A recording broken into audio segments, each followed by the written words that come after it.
Hey there, guys. It's Drew X and Piercing You, Drew on YouTube, Twitter, Facebook, Instagram, and Twitch. Feel free to follow me on those things. This is episode 6, I believe, of Critical Fail.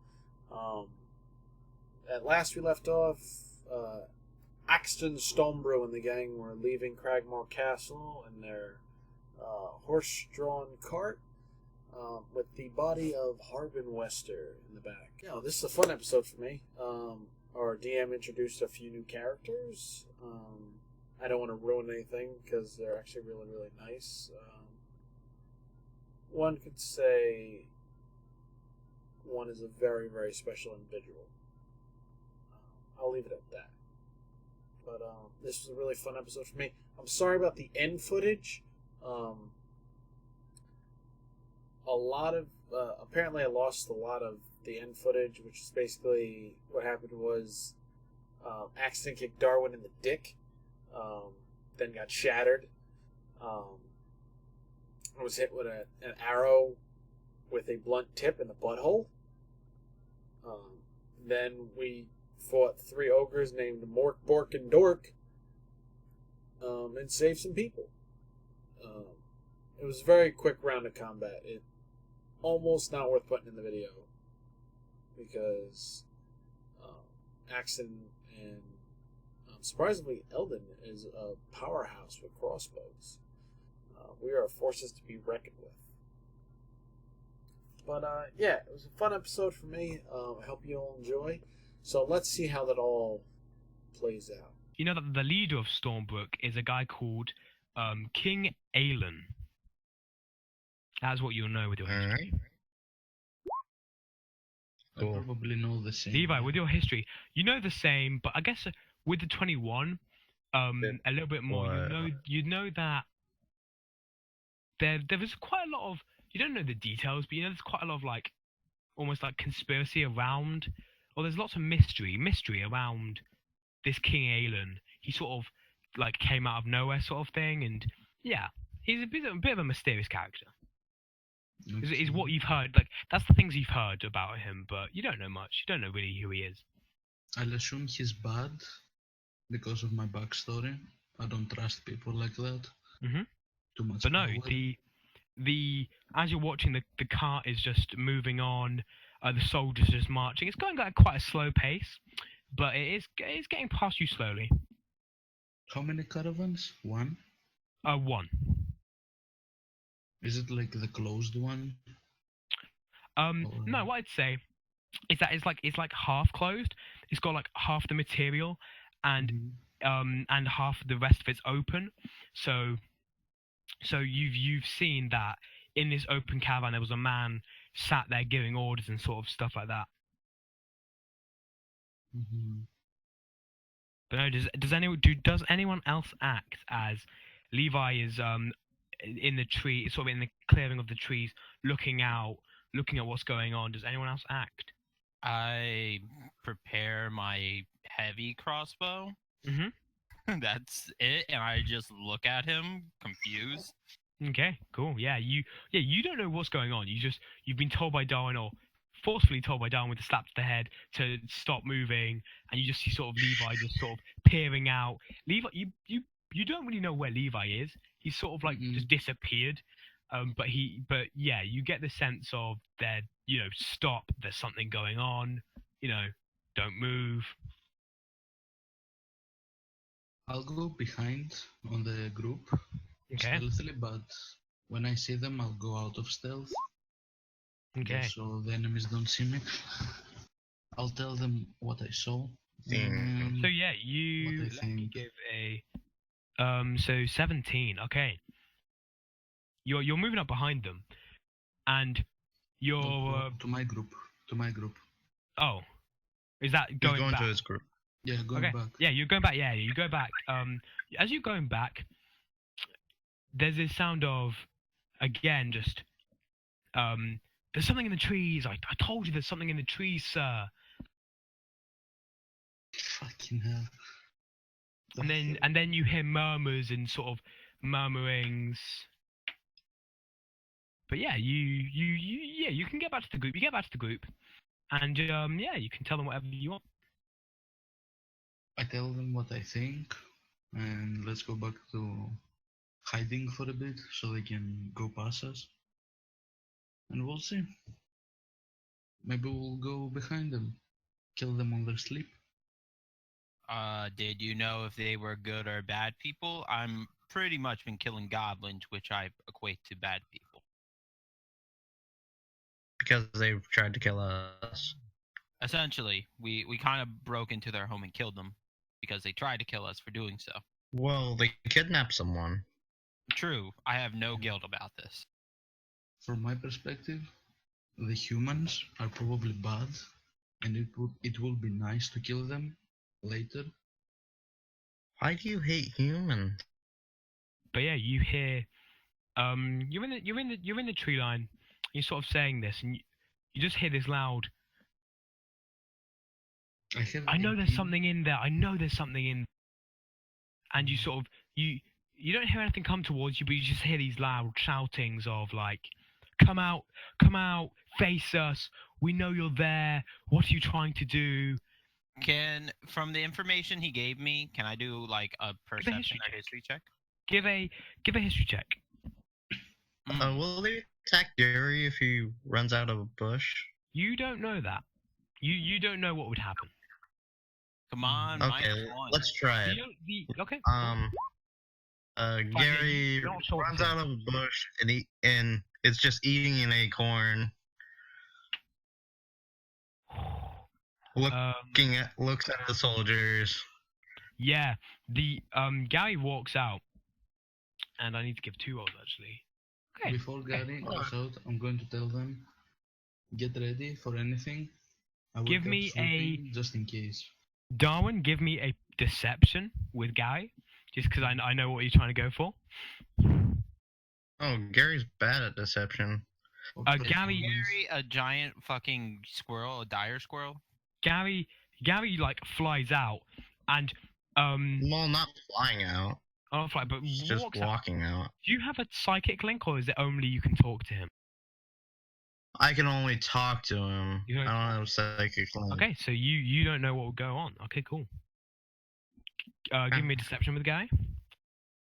Deception. Where's deception? Gotta find it. I will wait there. Swooping, just in case. -2. 1. She got 1. With that, 1. Damn. With that,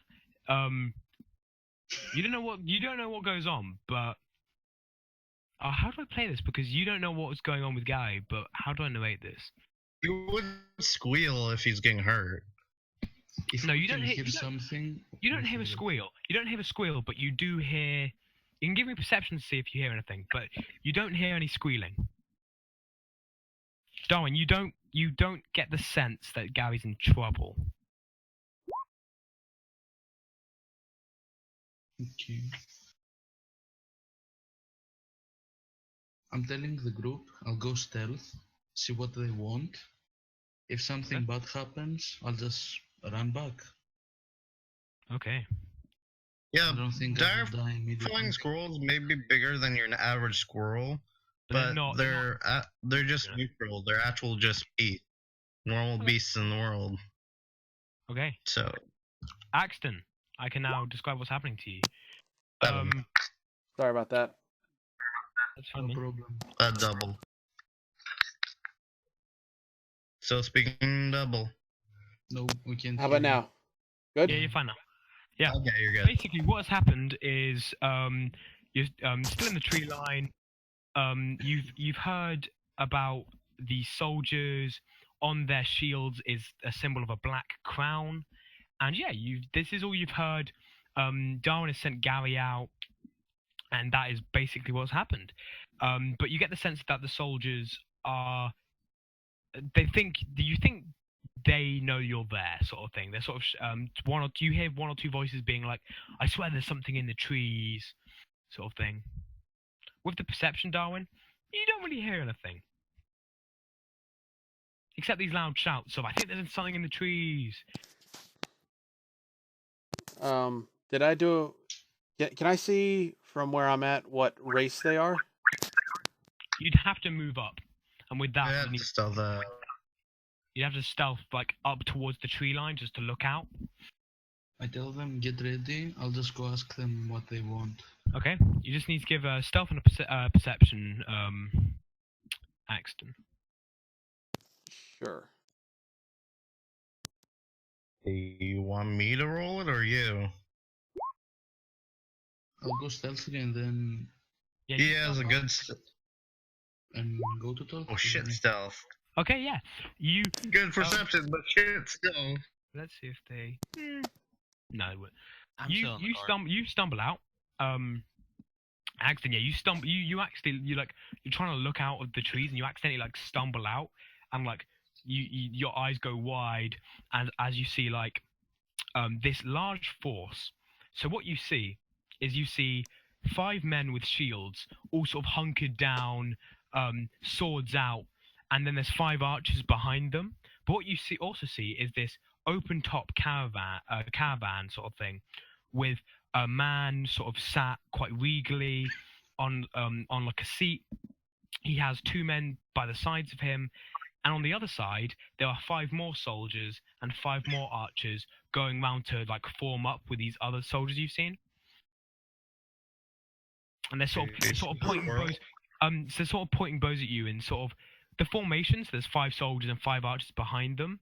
You sort of the middle archer goes, "I told you there was someone there. Identify yourself. What are you doing?" I put up my hands. No weapons. I go, Levi, you've stealthed out and no one has spotted you. They're talking to Axton, not you. I go. I am Axton Stormbrew from Shadow Falls. I mean you no harm. Because simply lost my way. Yeah, wasn't Axton like royalty?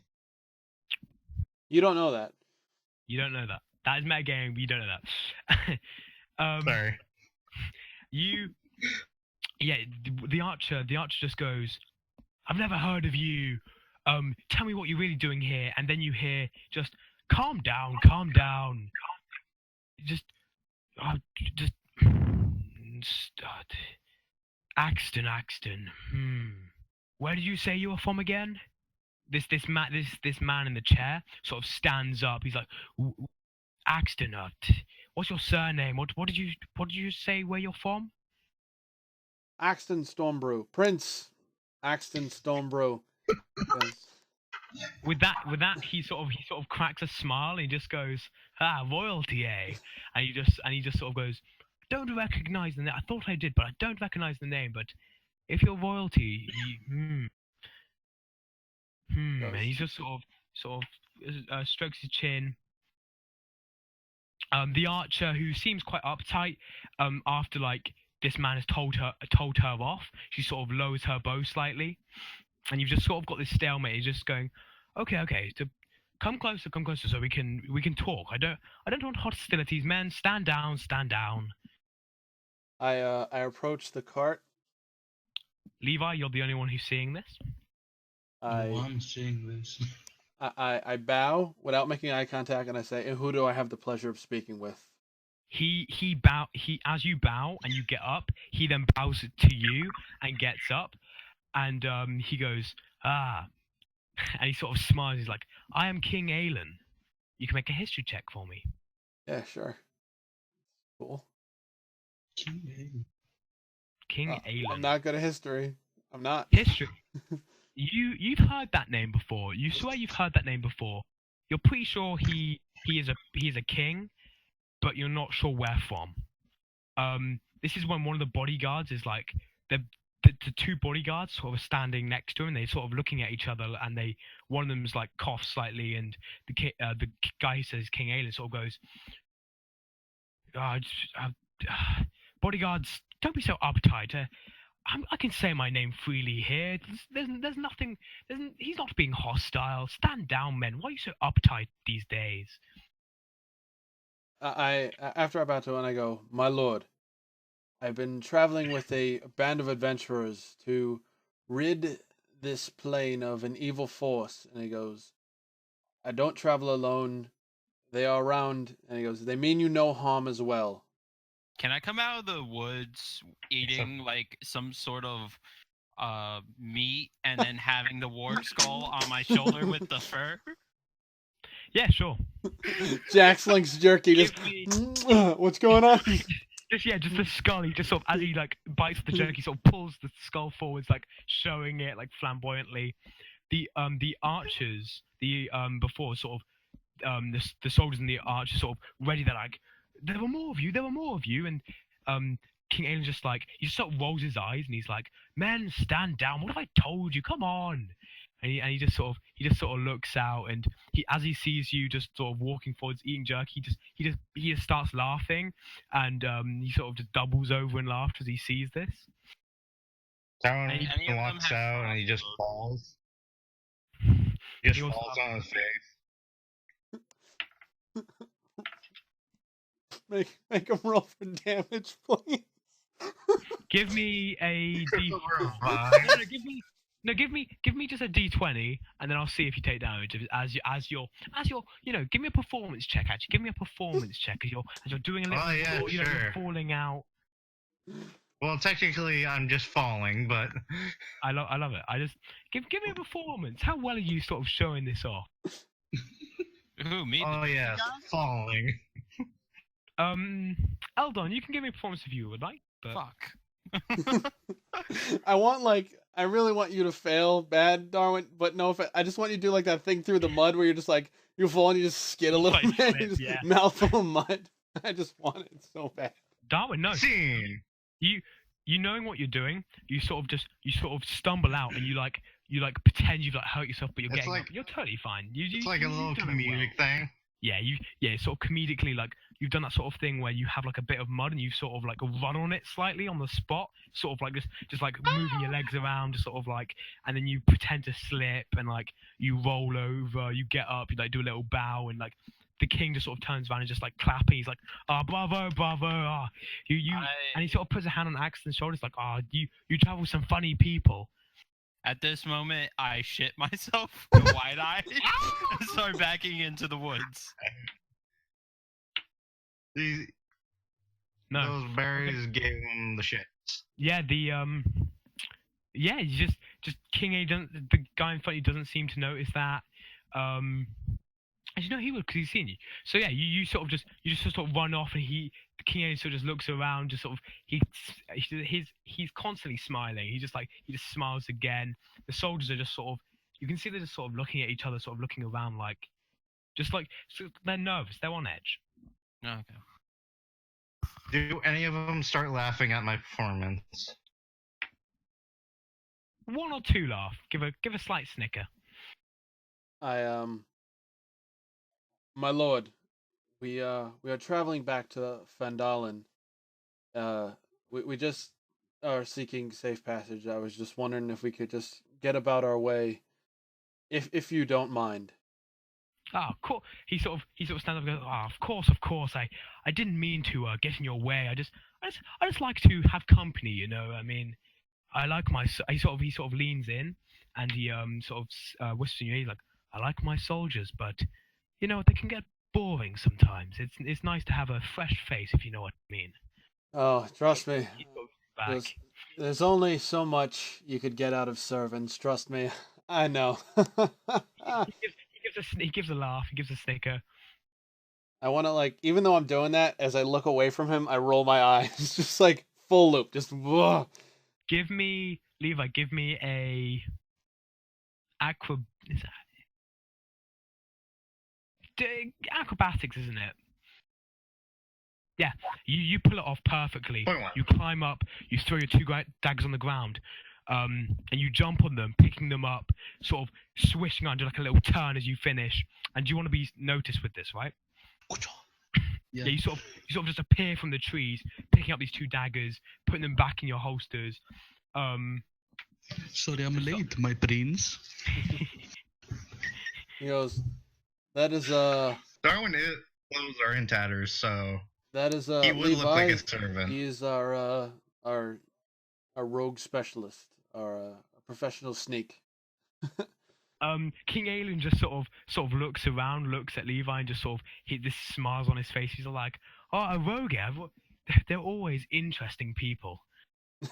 This one's very interesting. The soldiers, especially the middle arch. So there's like you can see there's these soldiers. You see they have about 20 overall, and there were 2 or 3 who were looking quite like just looking around cautiously. There are a few others who just followed the guy's orders and just sort of standing there, their weapons sort of at the ready, but they're not, they're not like gonna hit you or anything yet. So they're just sort of there. They're just sort of, there seems to be this. Where's my squirrel? Your squirrel came back to you. Oh, I thought. I must have been on the bathroom for that. Yeah. I'm just gonna be back in the cart, continuing tinkering. Cool. Yeah, King Aelin will just sit with actually give with the perception. Give me Eldon. Give me a perception because I probably should have made you do this when you came out, just because you would probably perceive this. This fucker. If he stole my shit. What is my perception? Who? It is 0. Give me So just roll 12. D20. You noticed that the soldiers were carrying some crossbows. Did I notice branding of my sort? You didn't get close enough to see. Okay, I don't care then. You don't know if they are. You don't know if they're not. I might have to hold person this guy. Aelin just turns around. He's like, yes, you can. Of course, you can go on your way. I just, my soldiers get a little bit, what's the word? Anxious when we hear things in the trees coming from the sides. That's the problem with the Tribor Trail.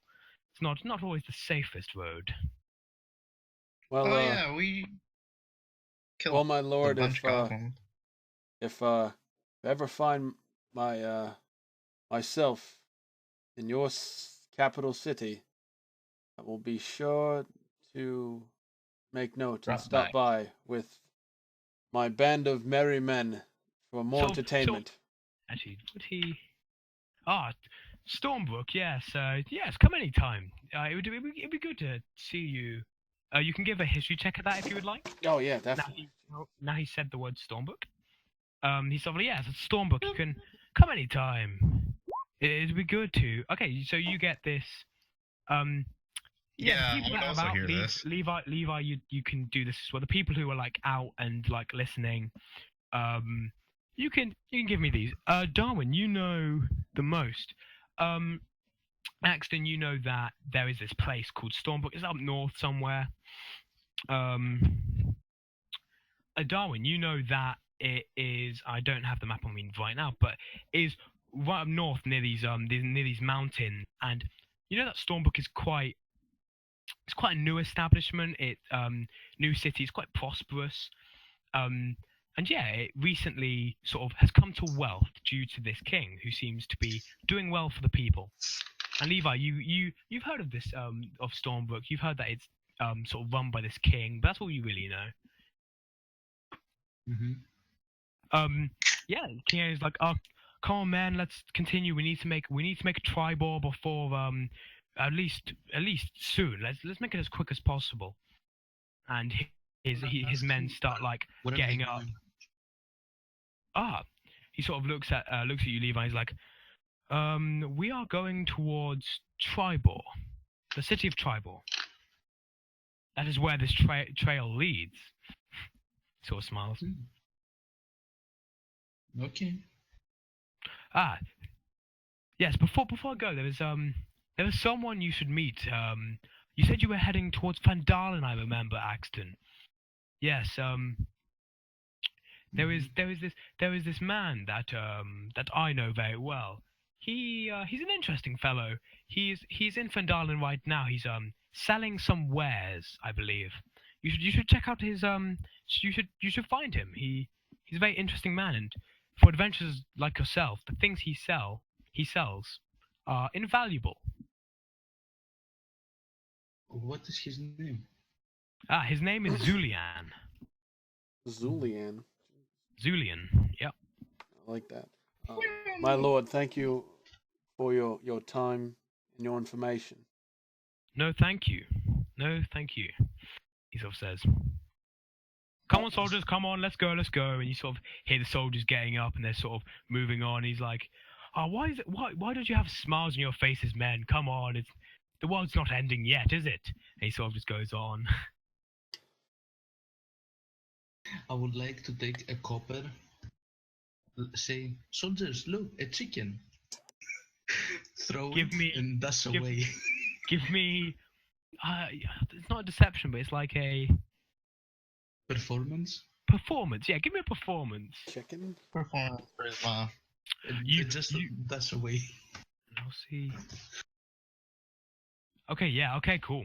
You throw up this coin, and this very quick you hadn't seen it before, but this very quick person just puts up a crossbow, bang, shoots, and as the crossbow bolt comes up, it hits the copper directly in the middle, smashing it to the floor. I want Would to. I wanna as a whip- crossbow person, would I, as a crossbow person, hear this and notice it was a crossbow?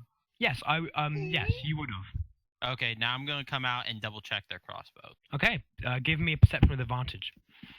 I'm like, what the fuck? Yeah, this copper had hit perfectly, like at the center, and Aelin's like clapping. He's like, "Oh, good job, man! Good job, man! I knew there was some spark in you yet."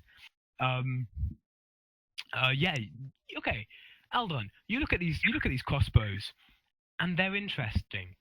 They're not normal crossbows, so where they normally would only hold one bolt in at a time, where the bolt normally is, there's about 4 others sort of split off. Sort of, if you can imagine like the round circular bit at the end of the crossbow, there were sort of 4 others held there, and yeah, it looks interesting.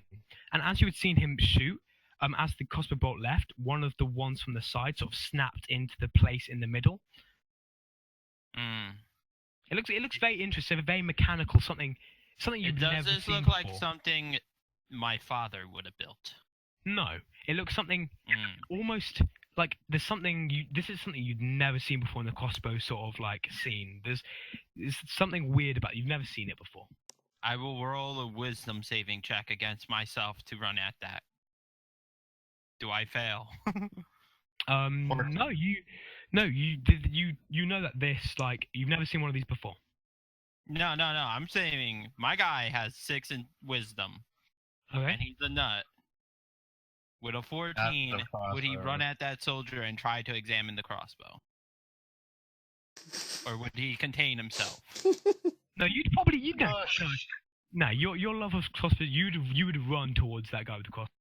Okay, I run towards that guy with the crossbow, trying to examine that crossbow. As you run, like just instinctively, one of the men with the like shield sort of puts up in your way. He's like, "Where are you going?" And yeah, just sort of puts up in your way as you're trying to like get by. He's like, "What?" He's sort of looking very awkwardly as he sort of done it instinctively and sort of put the shield in your way. It's like, whoa. And King Aelin's like, whoa. Everyone is just walking. Well, what's happening? What's happening here? And he sort of looks at you and he's just like, what do you want? I want to look at the mechanisms of your crossbow, good sir. That is great craftsmanship. He sort of laughs and goes, "Haha, it is one of my own designs," he says. Oh. Something I picked up in my travels. I take out the partially made double barrel crossbow, and it probably looks good enough to where it only needs limbs and strings at this point. Yeah, it needs the bows and it needs the used to string it up. Yeah. Yeah, so it has like the double limbs at this point, but it just needs the barrels to be functioning and more. So he gets up, he gets back up out of the seat. He's like, he was walking towards the caravan, but he hadn't got to it yet. He sort of turns around and he sort of, really, yeah, I'd say he would. He looks along. He's just like, oh, that is very interesting. Can I have a look? Yeah, only if I get to hold and look at yours. He sort of looks at his man and goes, man, come forward, come on. And he sort of takes the crossbow off him and he sort of holds it out and holds out his hand as well. I'm like, you guys could circle me. I am running, and hand him the double-barreled, partially made crossbow. in it and reach out for the other one. Yeah, he gives that to you, and he takes the double handed one, and he sort of give me a perception with advantage because I know this. With advantage, yeah. 8, 9. Okay, you're looking at it, and it's very interesting. The mechanisms of it are a bit weird. So it's not that. So like, unlike the one you're making, it's not that it shoots 2 at one time or anything like that. But what you can sort of tell is that the mechanisms. What happens is as one arrow, as one crossbow bolt shoots, another one snaps into place. So it can. So all you have to do is like string it and then fire it again. So you don't have to take out an crossbow bolt, put it in, put the thing back because it does it automatically. It's a revolver, pretty much. Pretty much. And there are 4 spaces for arrows. So if you had your crossbow bolt fresh and ready, there'll be 5 in total. Okay. And you see this king sort of this person. He's not wearing a crown, but he's sort of like looking quite regal. He's wearing like chainmail or robes over it. Sort of he looks quite regal. He's sort of standing up, but he's smiling a lot. And he's looking at yours, and he's like, it's a very interesting design. And the soldier, yeah, sort of looking over his shoulder, sort of looking over. And yeah, they're both looking at this this design. He's like, this very interesting design. Is this one of yours? Yes, and it should have the if you ever seen the double barrel shotguns with the 2 triggers, where if you could pull the both ones and shoots both, it should have that. And yeah. And I'm still looking over his crossbow, trying to figure out how to mechanize mine like it. And it's one of my designs. I'm kind of studied under, and I just draw out my father's names, but I feel that I need to travel. He doesn't know? You say it, and Aylan's his face just sort of goes blank. Goes, I've never heard of that name before. Interesting. Yes. Well, if yes, you ever very interesting design. If you ever go to Neverwinter, just ask for the Buzzbank Guild, and what my father makes outweighs what I can. Sadly, Levi, you're trying to tell what you see, but you can't. You feel this what's happening is legit. You there's nothing bad going on in the situation. Mm-hmm. There's nothing more you can tell. Then he's sort of like, I mean, our designs, my design is simple, but it works, and maybe I'll take you up on that offer one day. Okay. So he says, and he reaches out back again for the crossbow, he puts yours. He sort of the same way around. He puts his hand out and gives you your double barreled one. Yep. So just trade off. And just give me a sort of I think it probably would have been an investigation with advantage, as you were trying to tell out what to do with this, how it worked. 4, 7. Yeah, you Can think I use that a different dice thing? I can. Roll 20 sucks for me. I just rolled a because I have dice here. I rolled one. I got a 17, so you can use that if you want. Yes, please. I'll just allow that for once because your luck is really bad. So yeah, you look at it and you think that it's a simple enough design that you'd be able to give enough time replicate it.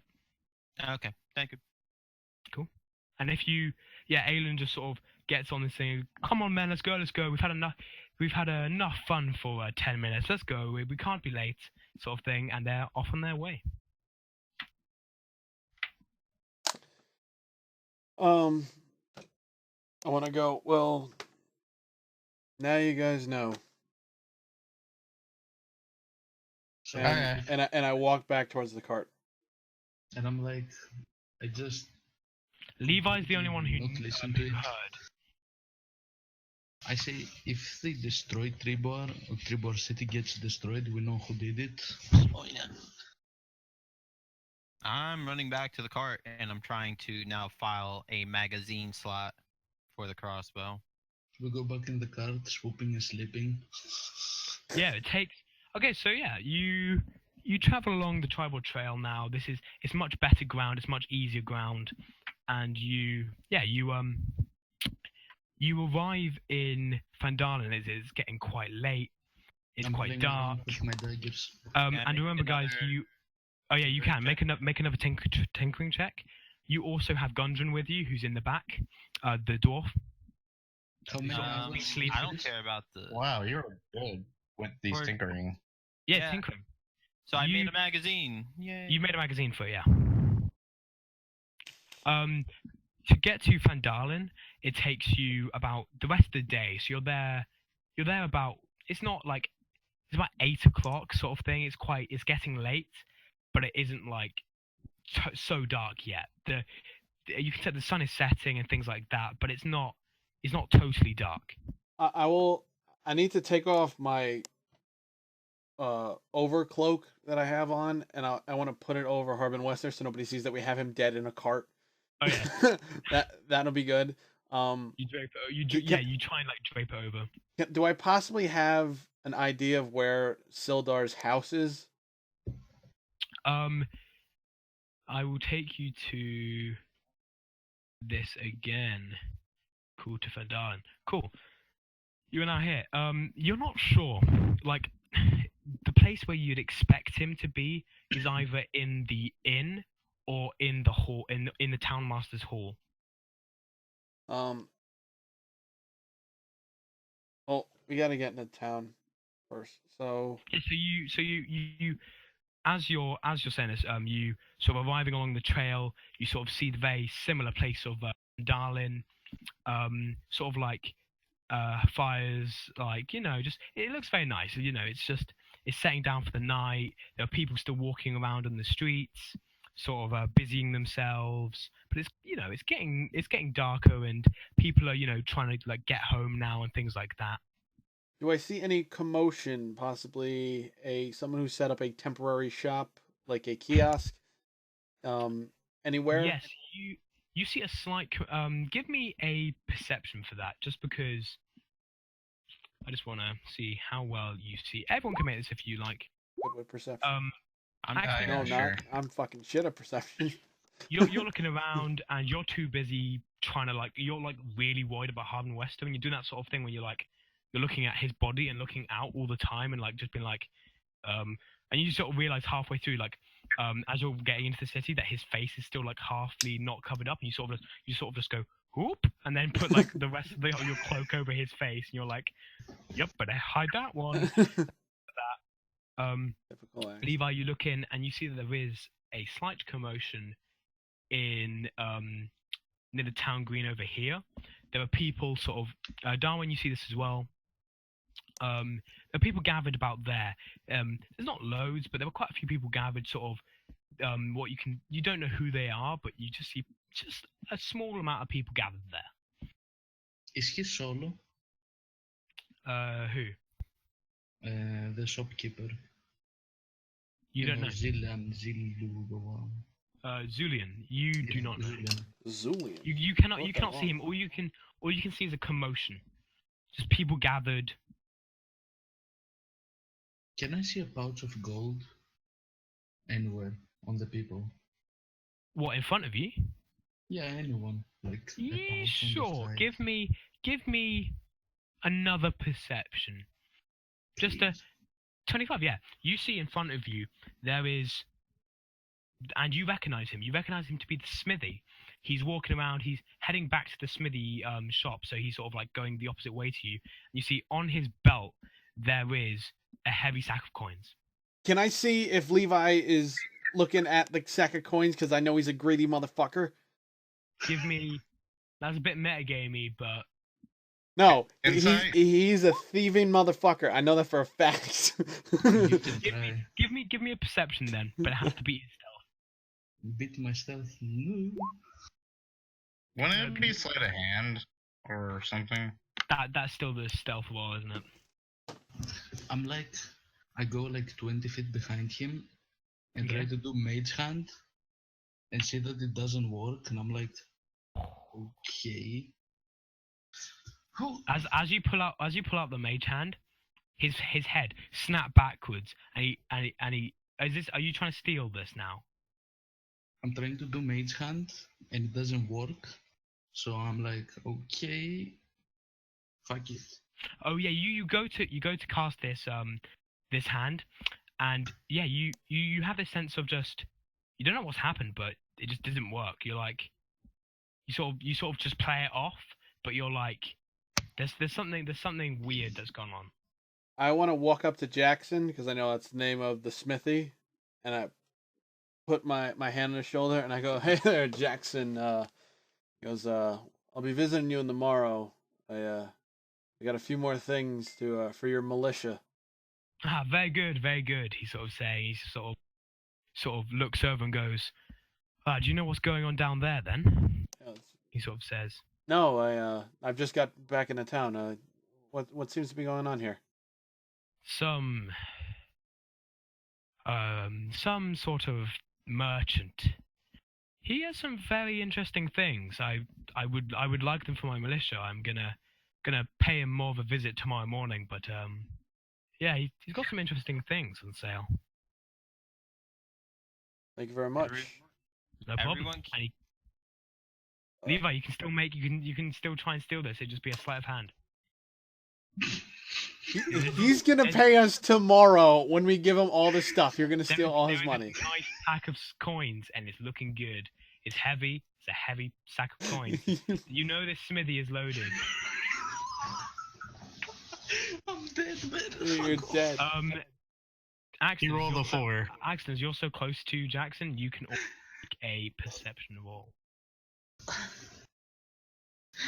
It's the passive perception. My passive perception is 13, by the way. Okay, you see this then. You see 15. You see his hand. You see reach out. that. You don't see Jackson doesn't seem to notice it, but you see this hand reach out towards like Jackson's sack of coins, like his belt. Just smack his hand. I'm gonna hit Levi as hard as I can. Shit. Backhanded with my gauntlet on. Just it's the first time I've ever hit Levi. Not the face. Right in the face. As it connects with the bang, you just Jackson's head just looks around. He just sort of looks at you both, and then just awkwardly like shuffles off. I guess we're even now. Fuck. How are we even? 1 damage. No.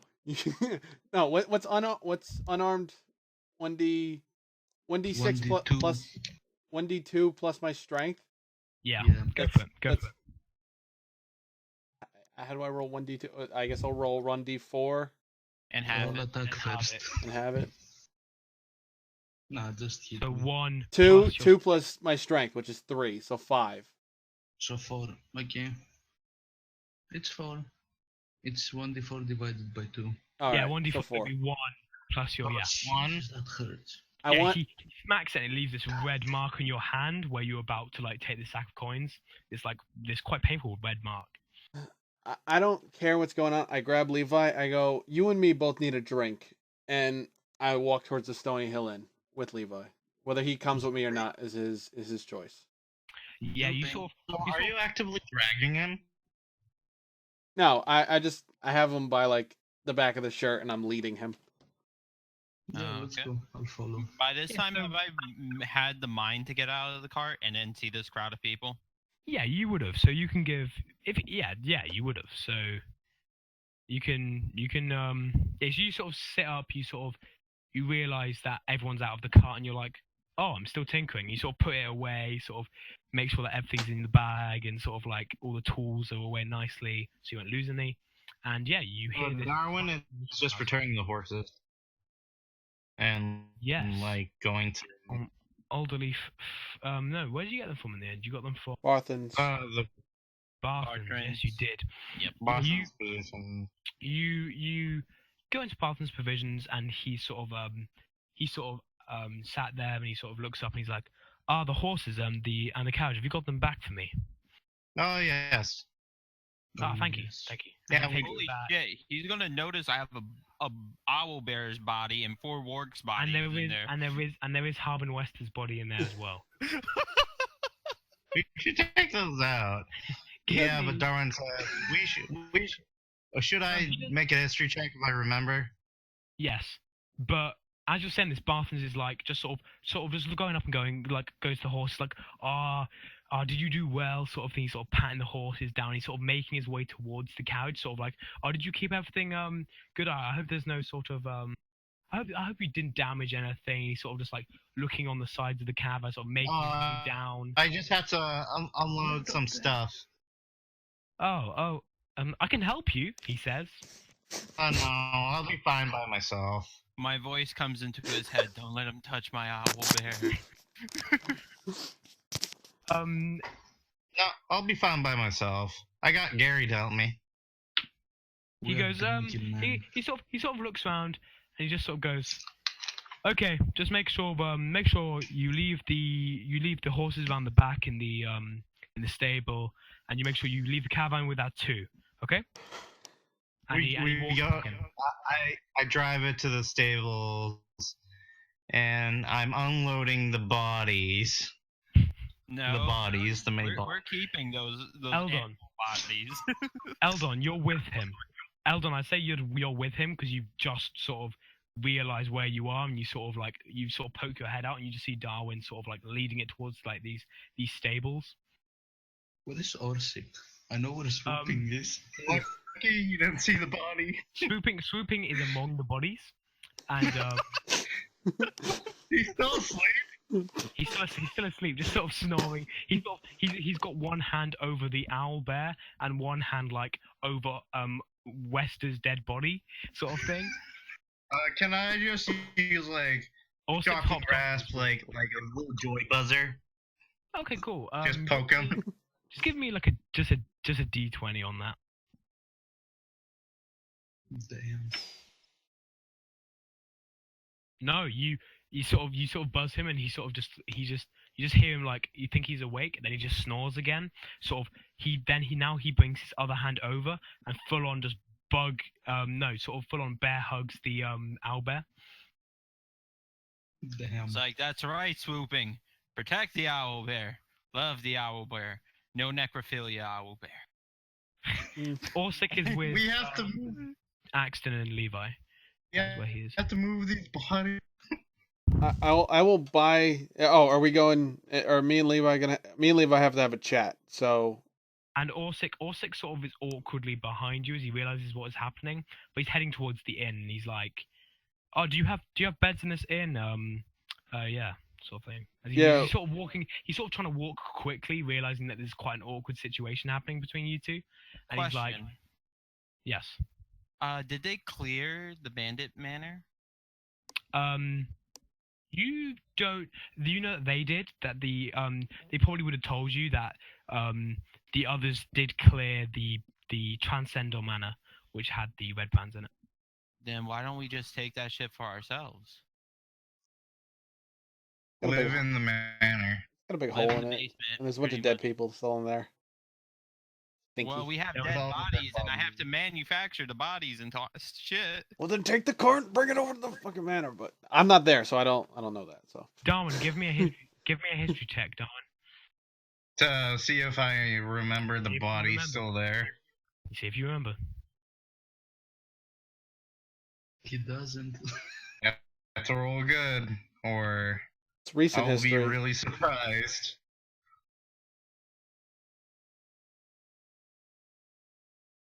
So that's history. Yes, you remember. Natural 20. That it just sort of springs into your mind. Is Eldon's like, I guess Eldon would be like, we need to get these bodies out of here. Is there anywhere we can have them in town? And you're like, yes, there's a place with a load of dead bodies. I remember now. There's a place with loads of dead bodies. Let's Transcendor Manor. I was like, great job. Take that one guy's body over there. I'm going to see what's happening in Towns Green. Okay, cool. It's a gnome. Yeah. Have Gary eat the body. Yeah, you can take it to so Darwin, you can take it to Transcendor Manor, and Eldon, you can walk towards the town green. However, we are gonna go to the Stonehill Inn with Levi and Axton. Orsic sort of goes ahead of you, sort of pushes his way in. It's quite busy. Actually, no, it's quite empty. Actually, in the Stonehill Inn, there seems to be not as many people as there has been. And you sort of see the innkeeper sort of cleaning a glass and sort of just he's just sort of looking after the people that are there. I'm dead. We'll wait till he comes back. Yeah. Back. So, Sorry about that. Yeah, it's fine. You step into Stonehill Inn, and you see it's quite empty in there. The innkeeper's just sort of like propped himself up on a stool, sort of just cleaning glasses. I want to sit Levi down in a corner with only 2 chairs, so nobody else could come up to us. I ordered 2 tankards, and I want to have our chat. We've been dying to have. The innkeeper just sort of nods at you, sort of goes, "Welcome back." He sort of says, and he puts these 2 tankards on the table. I throw him whatever coins I need. Like I 4 silver, I think. Like just take them. He sort of yeah, he sort of gets this. You sort of see him, and he sort of just takes it quickly and walks off. It's quite businesslike sort of thing. Goes back to the behind the counter. Orsic sits at a stool on the bar and just sees the innkeeper just sort of like starts engaging Orsic in some conversation. Yeah. Oh. Levi. Oh boy. I take out the pipe. Levi. Yes. Now you know something about me that I really don't like about myself. Why is that? I am my father's bastard son. I mean, I'm my father's only half elven son. Well, at least you have a father. And you know about Darrell, which I also don't like bringing this shit up because of it makes people judge me and look at me in a different light. I'm not this stuck up bastard. I can be. I know how to act among royalty. And he goes, but I've never been my father's son. I've never been a when Sildar asked us to join the Lord's Alliance and take counsel with him over this town to rule, I spoke for myself when I said no, but there is beauty in its own given life in having a purpose, ruling over a people, but it's just not for me. And you and I aren't so different. Yes. Mm-hmm. I haven't seen a lot of half elves in my day. Most the ones that I have, I've been very fond of. But I hope you take this in no disrespect, but you have no honor. You kill those which cannot defend themselves. And I will follow you to the ends of the earth with, in regards to Orsic, Eldon, and Darwin. I will fight for you. But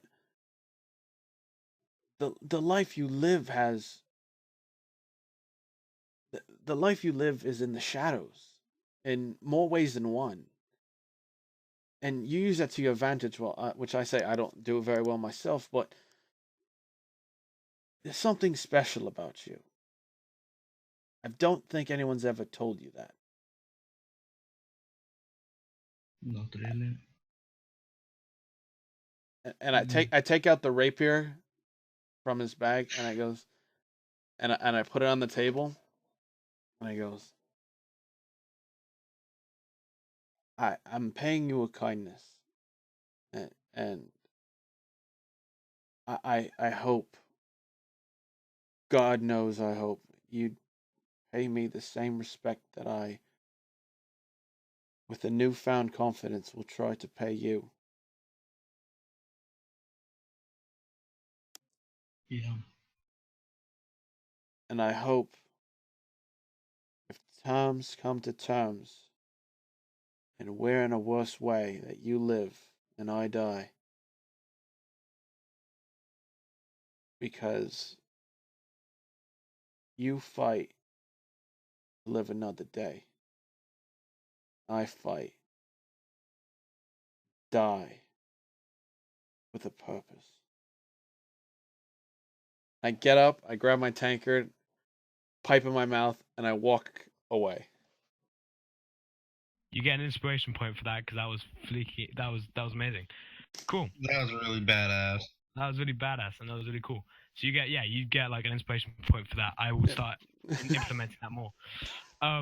Anyway, yeah, you get up, you leave Levi somewhat speech deprived. He doesn't really know what to say, but you get up, you walk away, and you see that around Sildar is not there. However, who is there is Rodar, who sort of is propped up against he sort of propped up against one of like the stalls, sort of sat there. Ash is like across the thing from him, and he just sort of looks at you, and he sort of like looks at you and just sort of goes, Axton, and sort of gets up, sort of gives you a hug, sort of thing. Who is this? Ash? Rodar. Oh, Rodar. I give him a big bear hug. And I go, hey, buddy. I go, how's Ash doing? He sort of looks over, and Ash still seems at because it's only been like 2-3 days.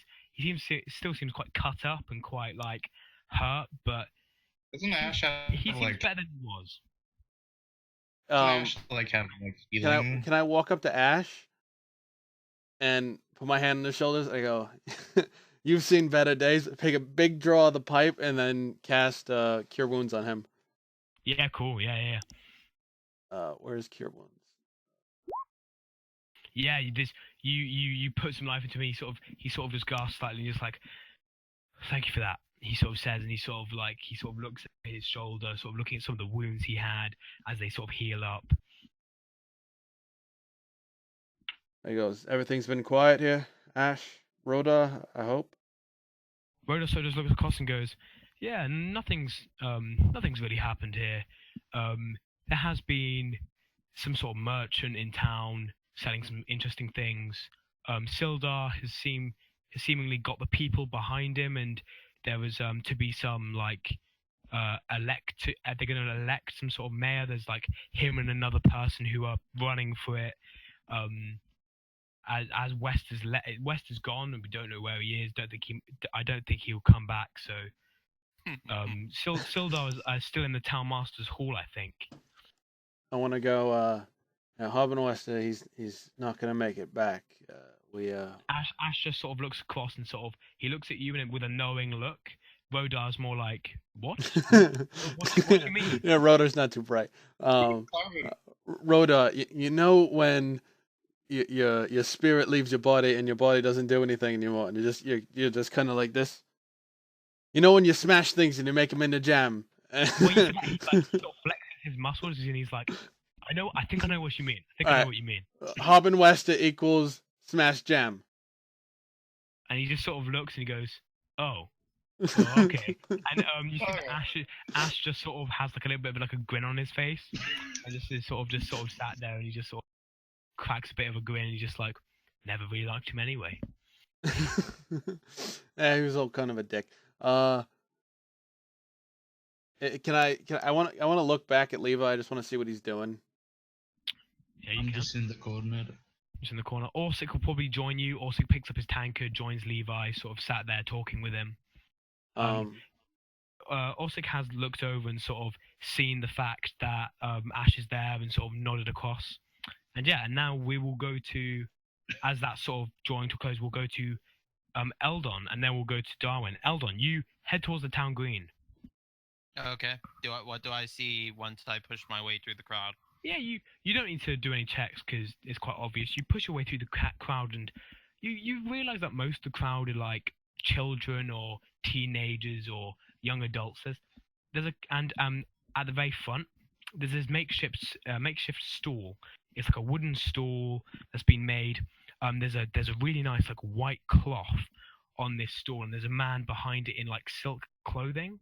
And he's sort of sat there. He's like very animated, and he's just sort of talking to people like, hello, join me. I see that you have some money. Would you like this? And he's sort of showing like knives and swords, and he sort of has potions and things, and he's just doing some cool stuff. Like he's just sort of talking, and you see that next to him are two younger children. They seem to be like twins, and they're just like sharpening knives.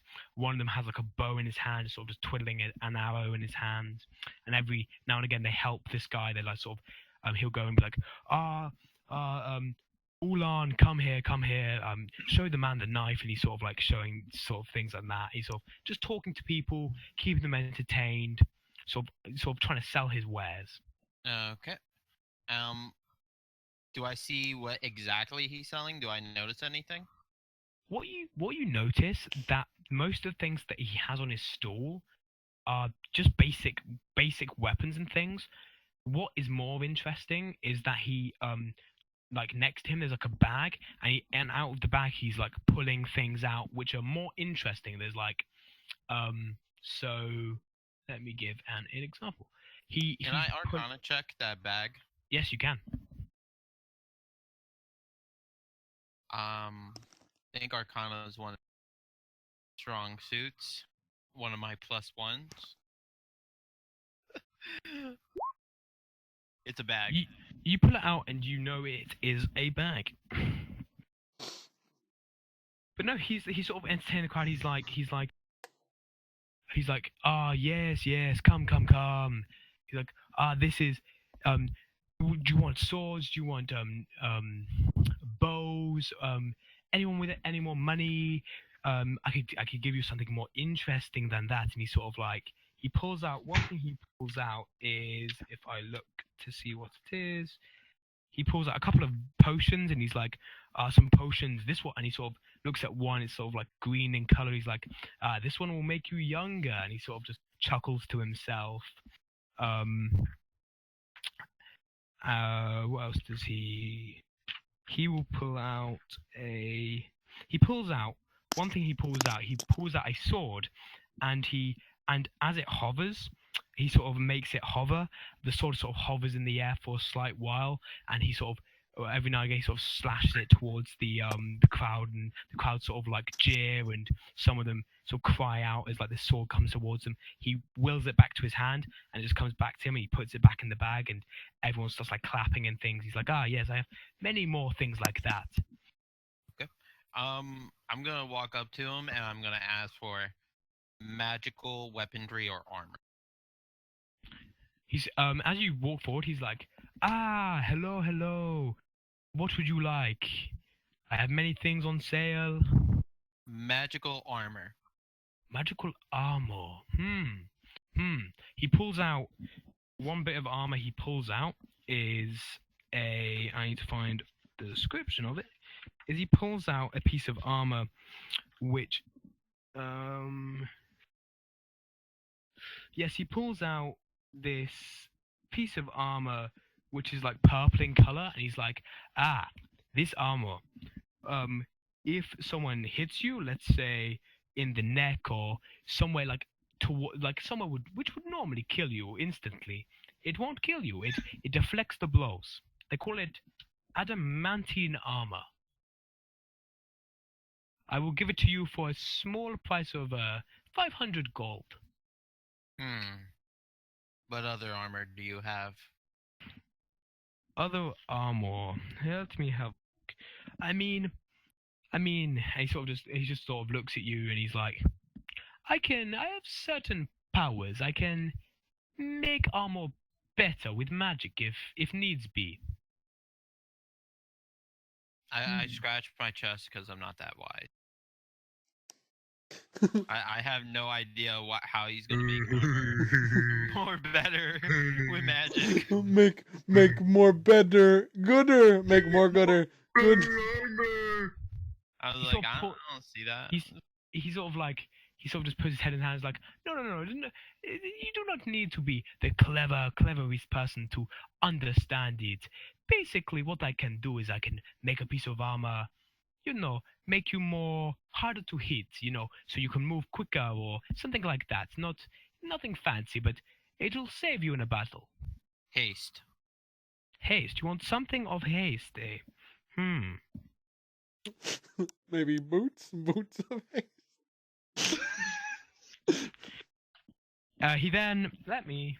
Okay. He sort of rummages around in the bag and like haste, haste, something of haste. You want haste. Let me have a look. And he pulls out 2 boots, and they have wings on them. Mm-hmm. And he pulls out two other boots, and he's like, these boots will make you walk quicker.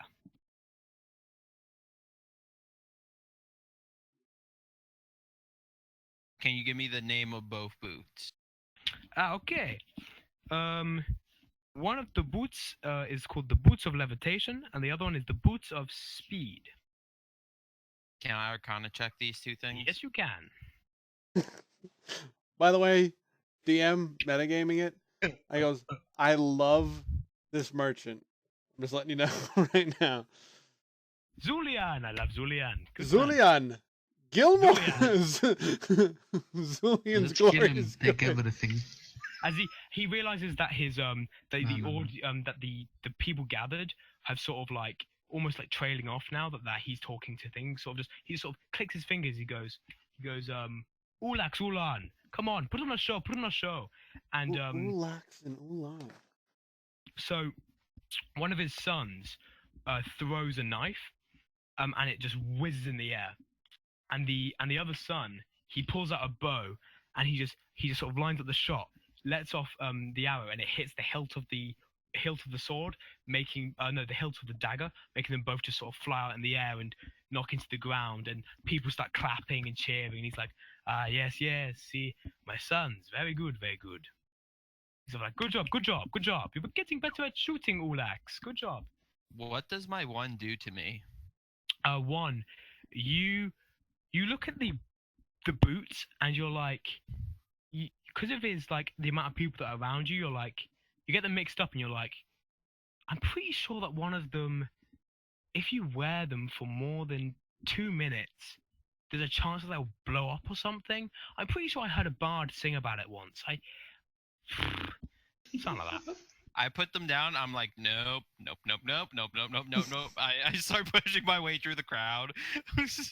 Nope. And then I remember that there's a tavern full of there's an abandoned place full of bodies, and I'm gonna go look for Swooping. Cool. Swooping and Darwin, you head towards Transcender Manor. Oh, Swooping's following me? Yeah. He is still in the cart. He's still asleep. Can I do a quick exchange with Swooping? You'd have to catch up. I'm gonna let Darwin have a moment to have like a bit of a little bit of RP as they head to Transcender Manor. See what he would do, and then you can catch up. So, Swooping. Swooping is Swooping with me? You can wake up. He wakes up. He sort of wakes up, and he sort of looks at the owlbear. He sort of takes off his hands, sort of just pats the owlbear slightly, and just sort of gets up and is like, sort of, Darwin, yes, Darwin. I don't know. Did you carry that body? He sort of just picks it up. With his strength. Yeah, he picks it up and he just sort of lumps it over his back, making sure to keep it safe. And he's like, yes, I can do that. That is one thing I can do. Is it the owlbear or Harbin? I can do. He will lift up the owlbear. Okay, we need to carry Harbin towards Transcender Manor. So you would have been able to get the car towards Transcender. No, you probably, because there's like a road towards Transcender Manor. You would have been able to get the cart there. And yeah, you're outside. You're putting things in there, and I guess that you would just take this time to just dragging out the body. Yeah. Just not being too careful. Just like throwing it in there, throwing it where the other bodies are, putting them in a funny pose. Yeah, and this is when Eldon would catch up. So Eldon, you catch up as Darwin and Swooping are like laughing as they as Harvin Wester's bodies like splayed out in front of this owlbear sort of thing. They're just both like laughing to each other. Okay. The wargs are still in there too, right? Yeah. They basically got everything off by then. Okay. Well, how much do I know about Transcendent Manor? History. Give me a history. Probably I mean, nothing. you were in town for a little bit, a couple of weeks before, so you knew about the Redlands, and you knew they were bad news. But you do know that from the adventurers that they cleared it, and you know that Transcendent Manor itself, it is quite large, and there's quite a lot of rooms, and you knew that there were quite a few storage rooms that you could put things in. Okay. I'm going to turn to Swooping. I'm going to tell him, quick, Swooping, we have to hide all the bodies. Townspeople are going to come over here, and I don't want them seeing the bodies in our homes. This is our home. We can't just let people be seeing bodies in our home. We gotta hide the bodies. Since when is this our house? Shh. He doesn't know shit. We found him in the woods. He doesn't know shit. Darwin just blurts us out. Yeah. It's very in character. It's our house. So some of you in Stonehill Inn, some of you in Manor. I'd like to do something next. Cool. I guess you'd all make your way back to the inn. I'll go back to the I'm going to spend as long shop. as possible in the manor trying to clear it up of bodies and turning it into a workshop. Yeah, you can do Putting that. it into the. Give me your tinkering. I'm just helping him put it into like that little pit where the original bodies before I burnt them. Okay. Like that pit. Yeah. I know what I mean. The one that I fell in. The one that, you can put them all there. So yeah, you notice as you're walking through that a lot of as you first come in, a lot of the ruffian bodies have sort of been, some of them need to be cleared, but most of them have sort of been put near the entrance of Transcendent Manor, ready to be cleared or moved or something like that. There's been an effort made to move these bodies of these ruffians. Okay. Oh, Am I just adding one of my tinkering tools proficiencies, or Yes. all four of them? One. Okay.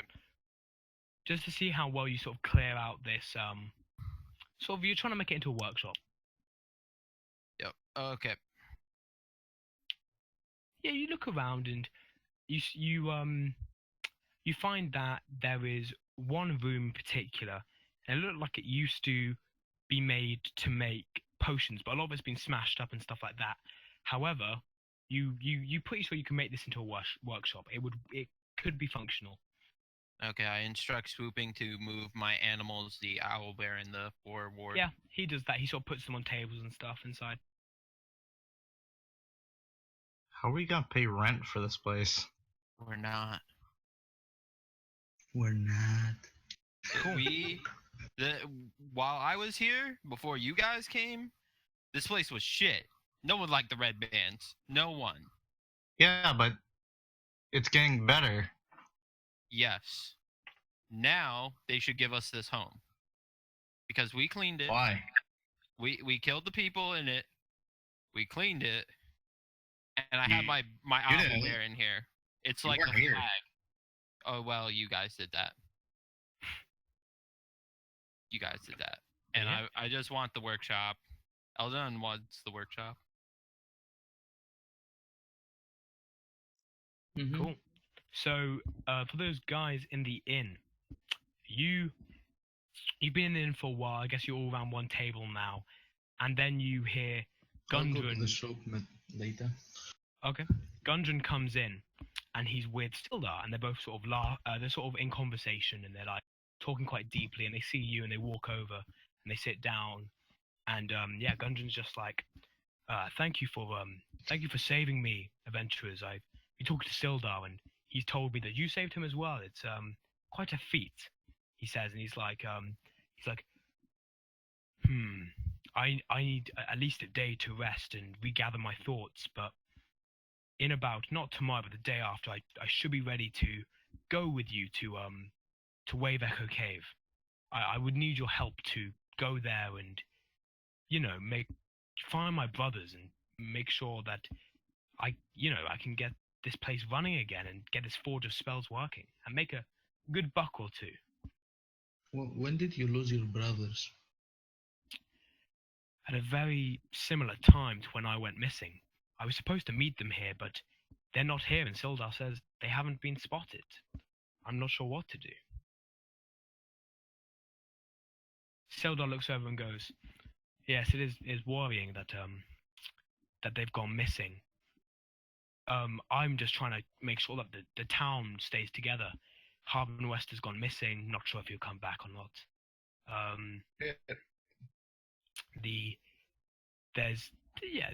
I'm trying to just keep this town together. It's all right. The people seem to like me almost, and I'm pretty sure I can keep it together. Obviously, there's this Zulian out, and he seems to be somewhat good for business, keeping people happy and entertained, which I like to see. Mm-hmm. But no, obviously, and I have advised Gundren that he needs to take a day of rest. He's injured, and he needs to rethink his plans with me. He sort of pats Gundren on the sort of shoulder, and Gundren goes, "Yes, like always, you're right, Sildar." And Sildar's like, "Yes, we need to consider things. So you adventurers, make sure you rest well, and you can take a day off or something. I know you don't normally get one of those, and then we can regather and go for Wave Echo Cave." And Gundren turns around and goes, "Yes, adventurers, I was meant to tell you that for saving me, and if you go to Wave Echo Cave, I can make sure that you get something you deserve." And he's like, "I'll offer you 25 gold pieces each for your assistance. I'll make sure you get 10% share of the mine's wealth once it's up and running." Only 10? I have to keep some for myself and my brothers. We have to live, you know. Okay. I'll go to the shop. The shop. Which one? The Zulian. Zulian. Yeah. So Sildar and Gundren would then get up, and they would sort of go to the bar and just talking over things. Gundren's looking over this map quite a lot, and then you can go to this shop. Mm-hmm. Cool. It's getting quite late, and you notice that a lot of the crowd is dispersed. Zulian is still there. He's still trying to talk to the remaining people that are there, but the crowd has definitely died down now. Mm-hmm. Good. I'd like to approach. Yeah. Say hello. Hello. Zulian's like, hello. Welcome to my shop. Is there anything you want from my shop? I have many things. I mean, I don't only have these common things you see here, but I also have some more extravagant things that you may enjoy. He looks at what you're wearing and goes, some very nice things you have there. He looks down at your boots and goes, elven kind. I like them very much. Very, very suiting to a rogue like yourself, I guess. Yes, indeed. It is. I would like, first of all, to buy from you 3 daggers, if you have. 3 daggers, yes. I now need to... And he sort of things like, Ulax, bring up the price book. I need to make sure I know how much I'm selling these daggers for. And you see Ulax sort of, one of his sons, these twins, he sort of pulls out a book and he's like, yes, Dad, I'm going to look for it now. He's sort of flicking through his book. Daddy. Dagger, and he's like, he sort of pulls it over to his father, and his father just takes it off him. He's like, 2 gold pieces each. Each? Okay. What would you give me for worth 400 gold pieces for armor? What? For worth 400 gold pieces for armor. What do you have for sale? 500 gold. 400. 400. Yeah. Let me have a look. 6. I take the daggers. Yep. He's sort of looking at his price book. He's like, Maybe a +1 leather armor or something like that. I don't. Things are not cheap, you must know. There's not much I have that is under 400, but he pulls out this purple armor. He's like, adamantine armor. Make sure you do not take critical hits, some may say. Is it leather or chainmail? It's like, it is, and let me have a look. It is medium or heavy, so it is more chainmail-y. Because, if you do have leather armor, of course I can weave in some magic to make sure that it has some bonuses. It protects you more. I can give you my armor for that. How much time do you need? Not much. Zulian is very trained, does not need long. And he sort of looks over to his sons like, I have capable hands. We can make sure it is done before tomorrow in the morning. Come back and I can give you your armor. It will only take about 600 gold. Actually, no. He sort of looks through. He's like, leather, slightly worn. 500 gold. Let's say that.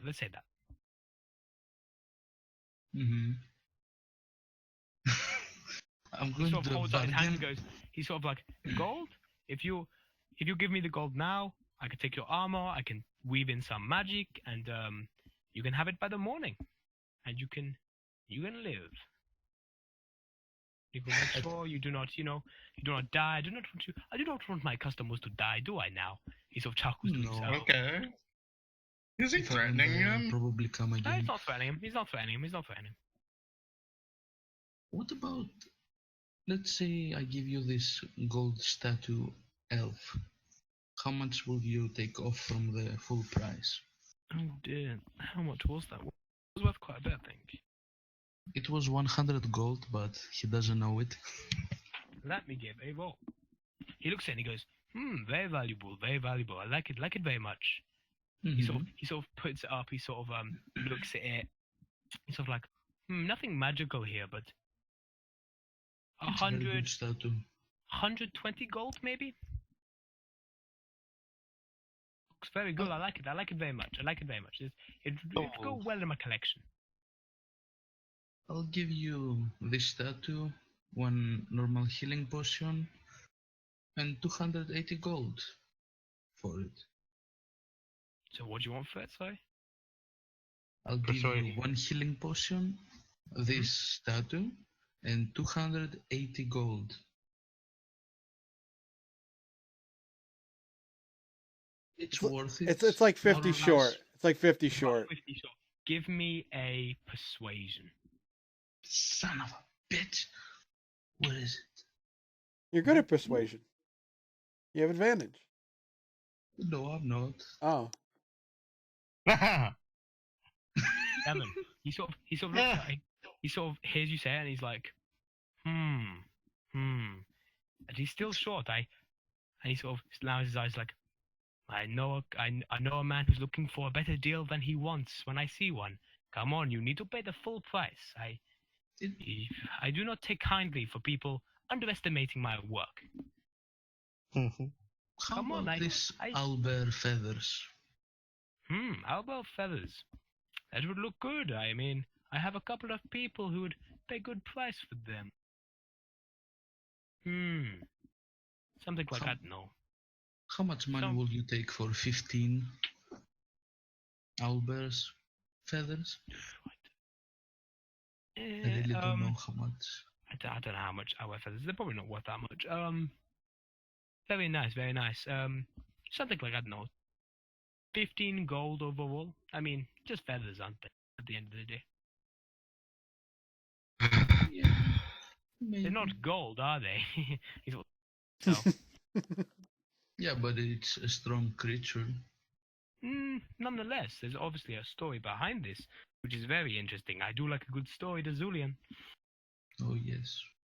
So if I give you all this, it's worth 500 gold, more or less? Give me another Probably more. persuasion. Give me another persuasion. You're trying to have him on. No, it's not much worth. He goes, again, come on. You must give me full deal. I'm getting a little bit tired now of your The DC was higher.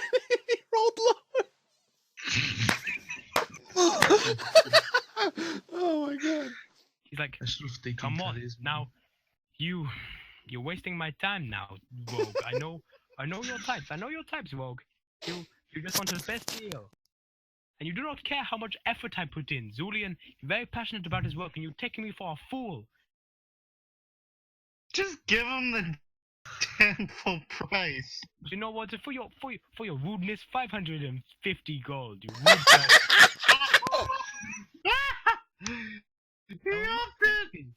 I will not take this disrespect. I like take everything inside and say, I remember you, mate. Are you threatening him? Oh yes, I am. Let's see if it works. Oh, Cool. Intimidation. Yes. You do that, and he's sort of seeing you and hearing what you say. He sort of steps back. And his hand reaches for the sack that he has, the bag he has next to him. And he's like, your words against my weapons. Let's see who wins.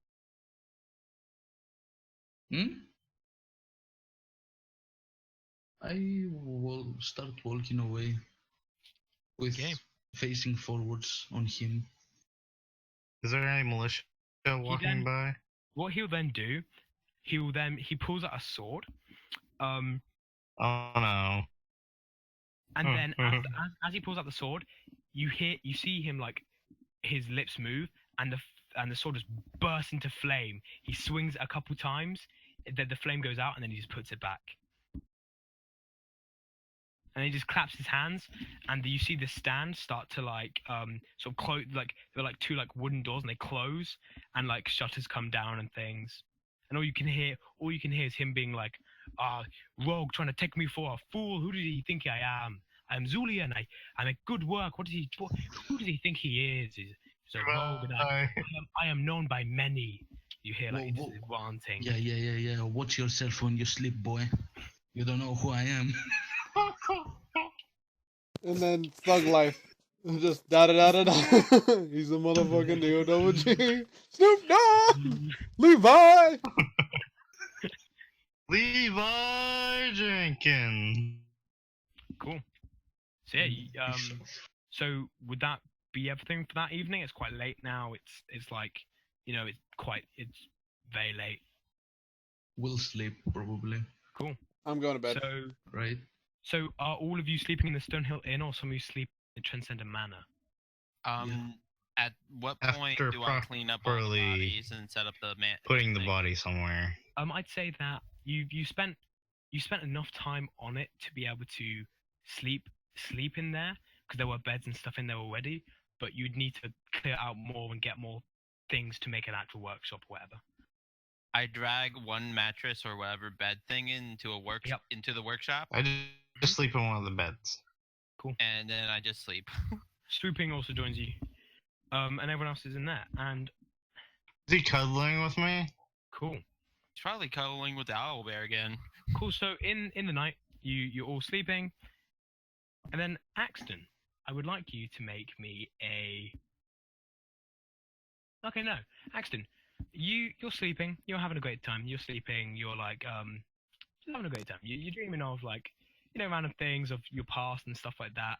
And, you have these nightmares quite often of Durrell and things that happen there.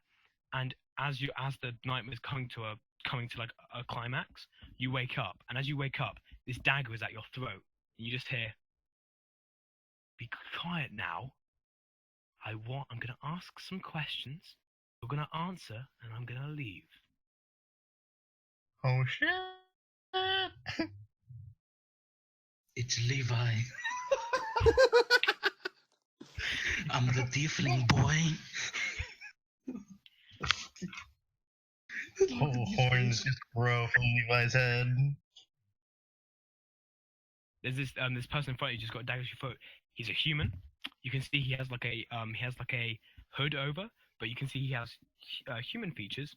And he just has a dagger to your throat. And he's like, now I'm going to ask you some questions, and you're going to answer me truthfully, and I'll know if you're lying. And he just goes, you met someone on the trail. Who was he? Where was he going? Answer me truthfully now.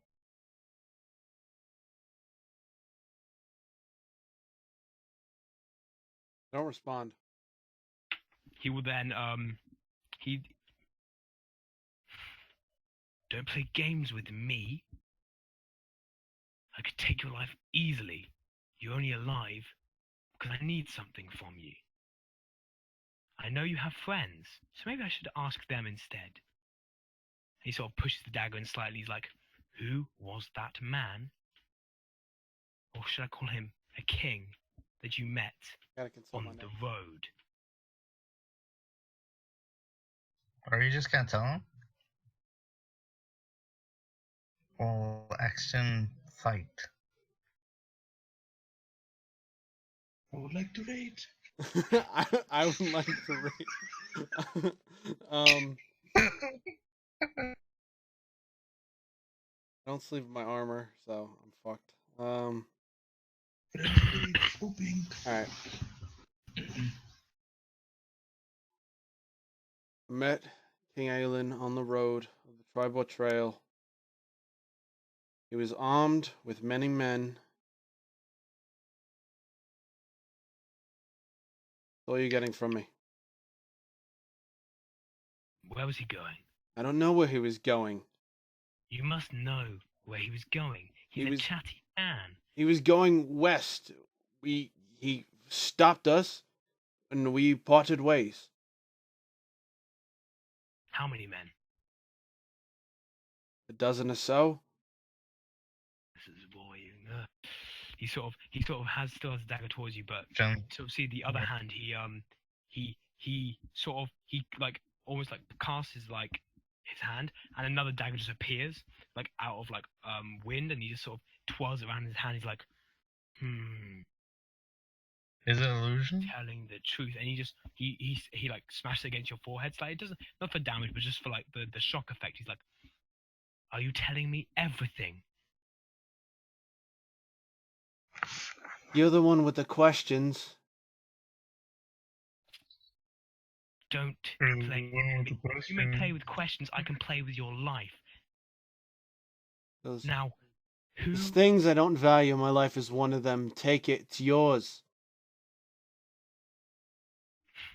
He has a dagger off picture, but he's like, maybe I just will. Maybe. Then you get no answers. You know more then. Nice one. Tell me more. Darwin just. More. Come on, tell me. Darwin, you're with Rodar. I'm in my own room. No, I'm just saying. Whenever Darwin sleeps, he just is like snoring. Knowledge is power. Just like constantly. Just like. You know who this King Aelin is? I'm not from around here. I guess he is up from up north.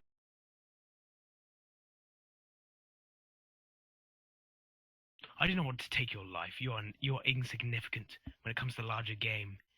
Oh. Who do you think you are? You're not a king, are you? What are you gonna do? And he just goes. He still has the knife to your throat, but he's like, I believe that is all you have. All the knowledge you're gonna tell me anyway. I don't think you have any more. You met him on the road. I think I know where he's going. And he goes, Axton is pissed that he did not see this guy coming. And he goes, who sent you? who sent. He doesn't laugh because I just laugh. Yeah. He's like, I have no master. No one sends me. If you want a name, they call me the Shiv. And with that, he clicks his fingers and he just disappears. No way of light. He just disappears. And you're left with a name, the Shiv. The Shiv. He goes, they call me the Shiv. Wait. Did he have someone in prison? Axon wants to belt out. That's a really dumb name. A dagger comes near his eye. That's fine with me. Bring it. I'll fight this dude right now. But no, yeah, A dagger just flies into your eye. that is. Other than that, you have a great evening. That is bullshit. Everybody else has a great evening. I almost get assassinated in my sleep. Fair enough. You should have who went after the guy who Yeah, blurts out everything. You're the one who bowed to him. You're the one who bowed to him. That is true. Well, You're the one who was the chattiest with him, so therefore. Thank God I didn't get it first. I had to choose someone. Anyway, continuing. So you have a great evening. You well, except Axton, but you have a great evening. As Axton, I presume you pick up the pipe and you just hear this voice like, you shouldn't get so angry so quickly. Just take a chill, man. Take a chill. And you just feel this sense of relaxation.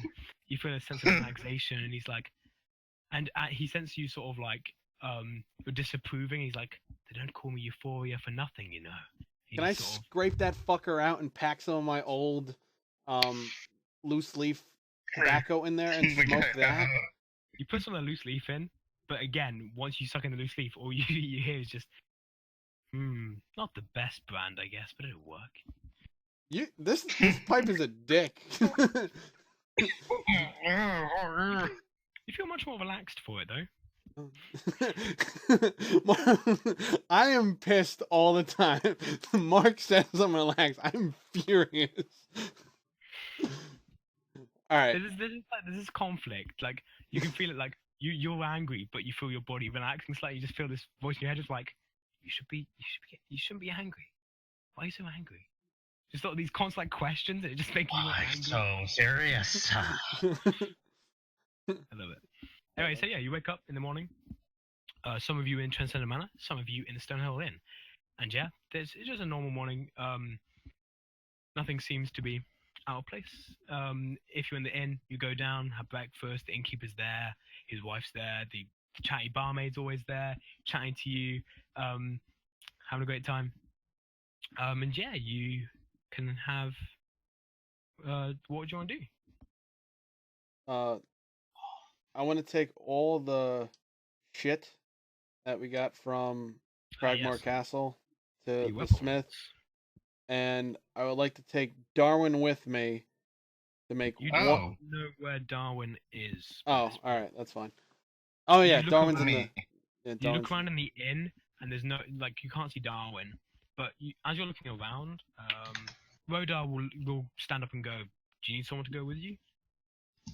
Yeah, Rodar, do we got some wares to sell to Jackson? If you don't mind. But you do know that the weapons will probably still be in the cart that Darwin had, so you don't know where they are.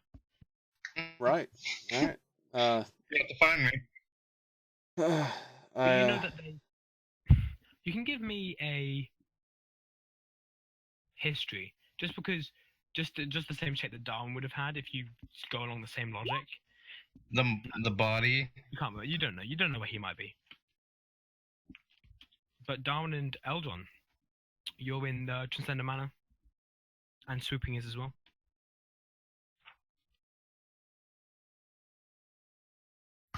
What is it? Back to me now. No, it's the morning. It's just you can do whatever you want. I'm going I just make to it almost turns, just so it's easier for people. I'm gonna do tinkering checks to make the fourth part of the crossbow. Cool. And will it be a success?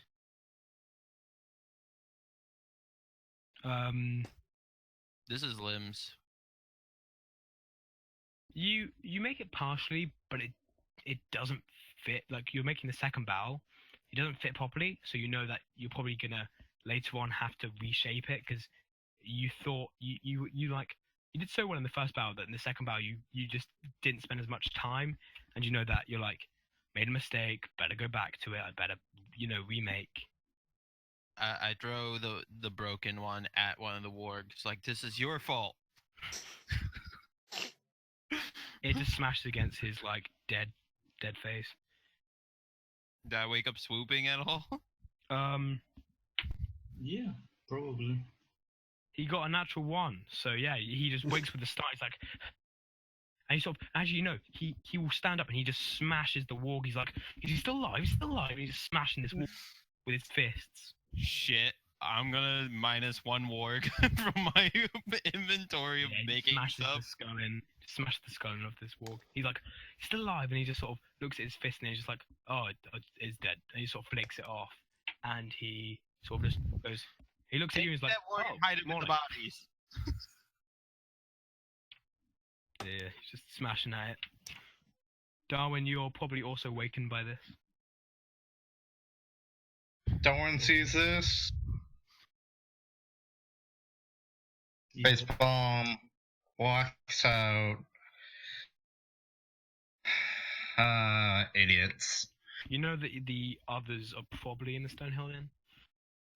That's where they were heading towards. I go there. Cool.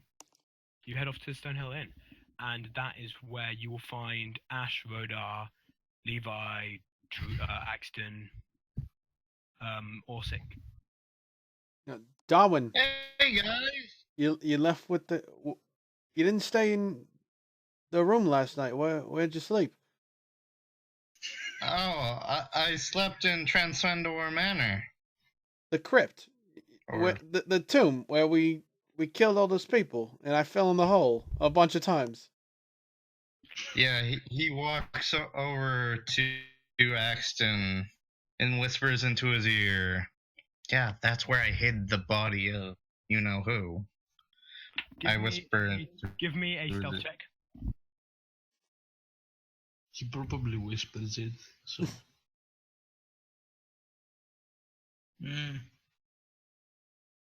Just for comic effect. I just wanna. That's why I like to do this. Sort of thing. I said I was whispering and everything. But how quiet is your whispering though? That is the real question. That is the question. Oh, we go. How many people are in As there? he goes, we'll find out. as he goes to whisper. 14. Yeah, the chatty barmaid who's walking by, she's about to she's taking away breakfast and stuff, and she sort of looks across and goes, bodies, and just walks off. She doesn't tickle my fancy, does she? She's human, right? Yeah, she's human. Yeah, I don't like that. I go, You like do you mind? Do you mind accompanying me to Jackson's for? Oh yeah, sure, why not? The smithy. Yeah, I can't wait to go see my buddy Jackson. So yeah, you walk outside outside, and all you hear is just this sound of laughter and people clapping, and again you can just see no, neither of you have met him, but you can see this man wearing silks, like trousers like red silk. His top is also like this bluish silk. He wears like this hat which points out, which is like got blue and reddish silk on it. He just seems to be like just talking, and he's like, hello, welcome to my stand. How are you today?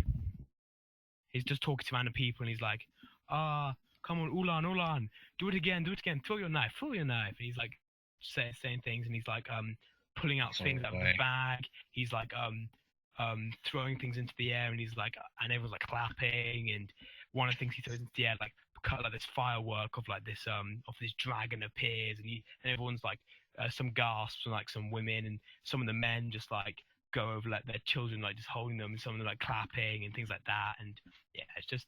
Can I have? Darwin walks up to this man. Okay. The man just goes, wizard. And he looks at you, just goes, wizard, I can tell. You might be interested. Does my in pointy hat point it out? Yeah, your pointed hat. He also has like somewhat of like a hat, but it's less pointy. But he's like, a wizard. I do like a good wizard. He's very very interesting people. I find. Darwin cast Shatter on the cart. Boom! He then Zulian will go up and go. It's my more theatric spells. Zulian then jumps up onto the counter and go, Wizard. Yes. Would you care to join me with something? I'll steal some gold. Sure, why not? He then pulls something out of his pocket and goes, people, stand back.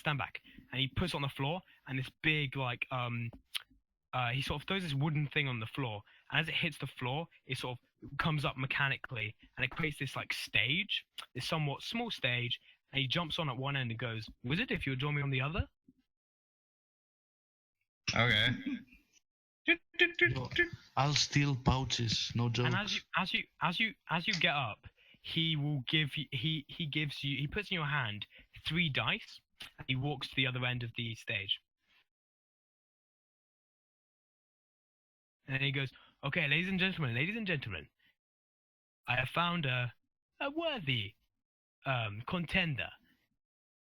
So we are going to play a game you may not know. It's from other planes, other worlds, but you may enjoy it. And then he turns around and he goes, on the count of 3, the Mr. Wizard over there, the gnome, I do like a gnome, will throw the dice. I will throw mine, and whoever's magical prowess is the best will win. And Darwin, if you look down in your hand, you see that one of the dice, it has 20 sides on it, and you with your sense of arcana, there's just something radiating off it. There's this sense of arcana, of this magic, and he's like, okay. He sort of looks over to one of his sons, like, Ulax, if you will count for us, please. And he goes 3, 2, 1. And as that happens, you both throw these dice, and I want you to roll a d20 plus your proficiency plus your arcana. There's 3 of them, right? Yeah, there's 3, but he throws 1, because one of them is 20 sides, one of them has 10, and one of them has 6. Just the I steal some just shit, throw man. them all up into the air, cast magic missile, and hit all of them Okay. Interesting. at once. Are you throwing them at his dice, or are you throwing them just up in the air? Just throwing them up in there. Okay, you throw these. Can you give me d20 plus your arcana plus your proficiency? So that's Plus my arcana. yeah. And What am I doing? basically just an arcana check plus 2, I guess.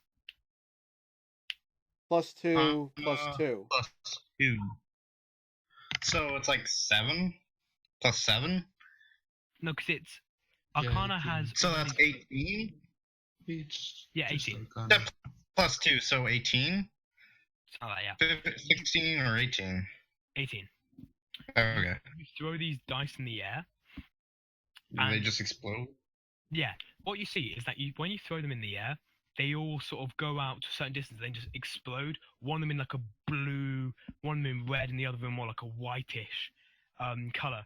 But what you hadn't seen, and I want you to make a dex saving throw, is a dex saving throw is that he had thrown his dice at you, and as it comes towards you, this sense of magic builds up as it comes towards you. I want you to make a dex. Fuck. I thought we were just doing our own thing.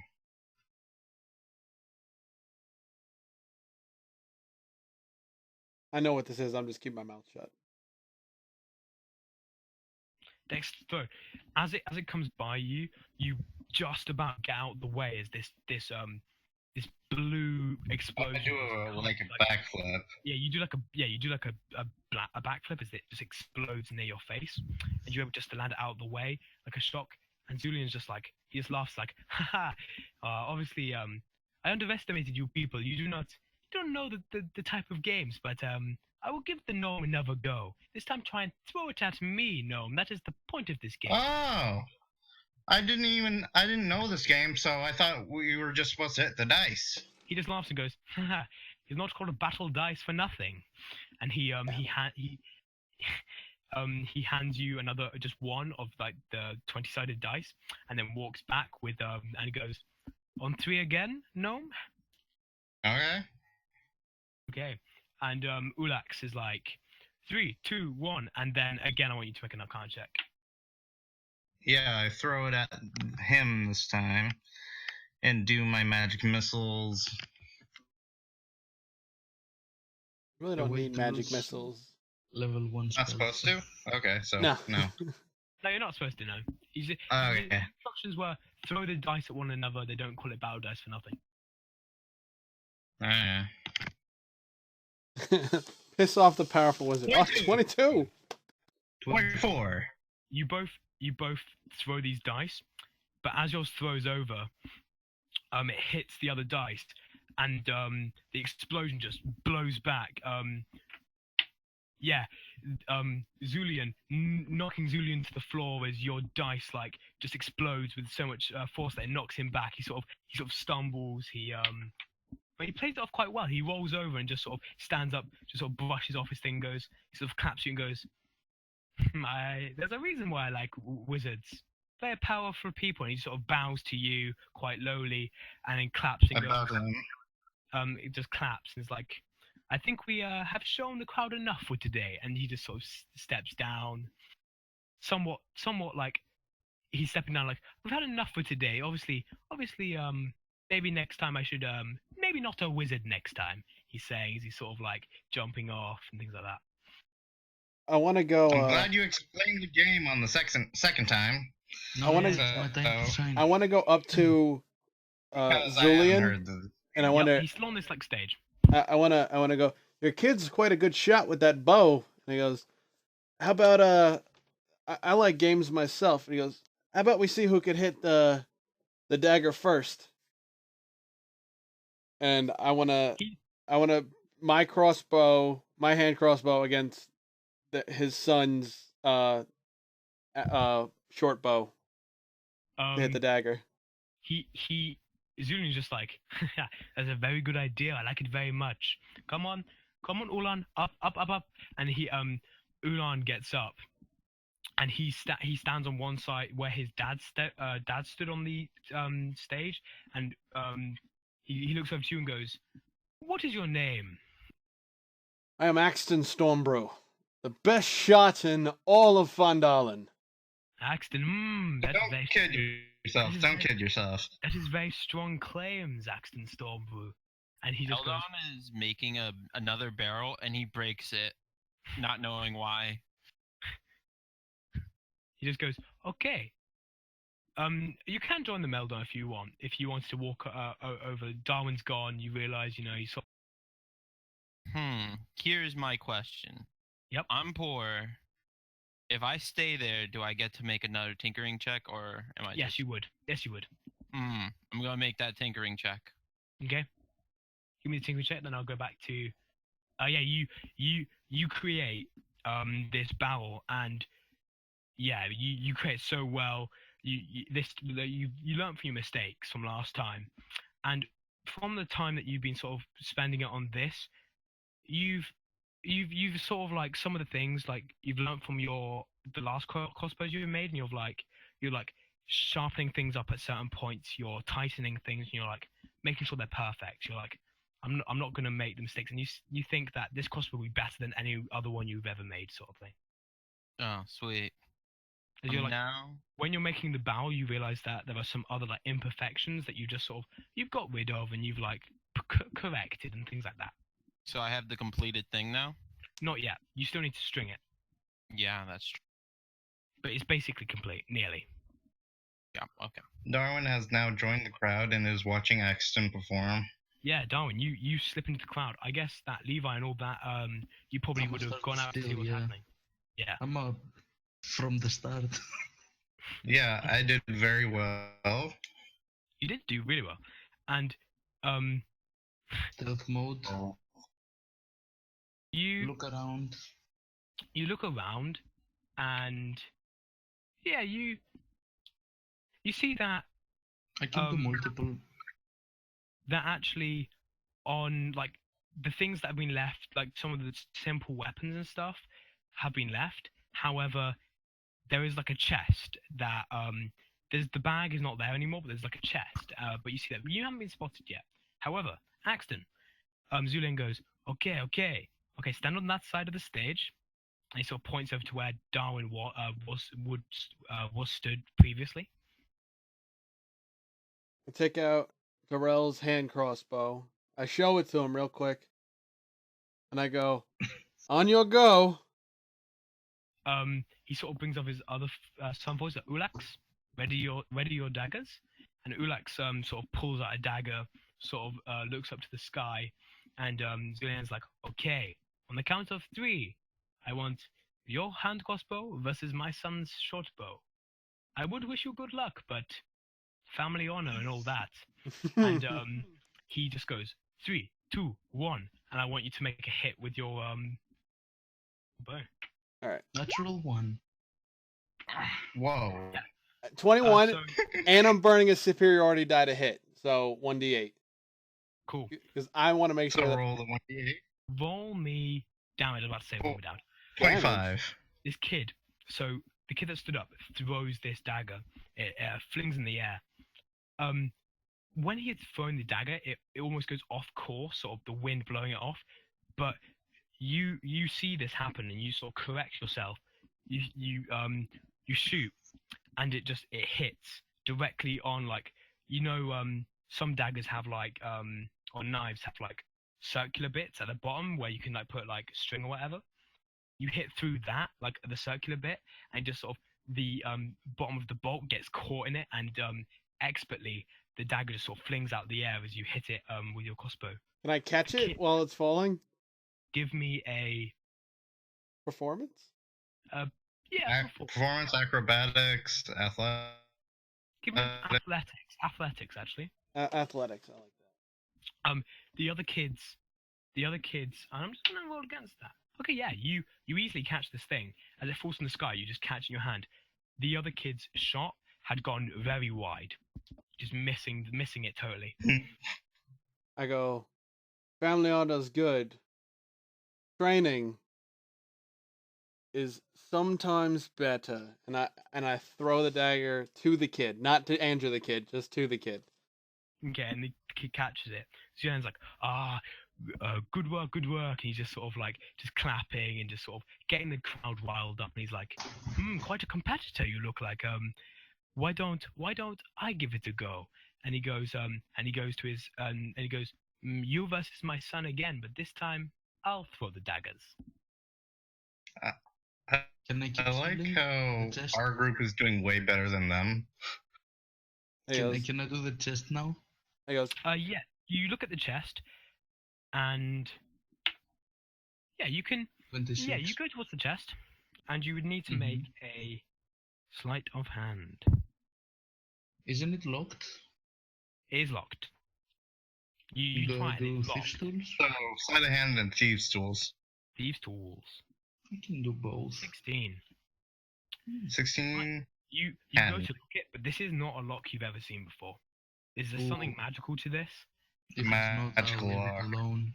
And it just as you put the thieves' tools in, it just breaks, and you just sort of look at it, and yeah, Azulian's like, this time I'll throw the daggers. As he says that, he sort of loses concentration, sort of his eyes dart round for a second, and he just goes, I think I might have found another competitor. And he just goes, shit. Come forwards.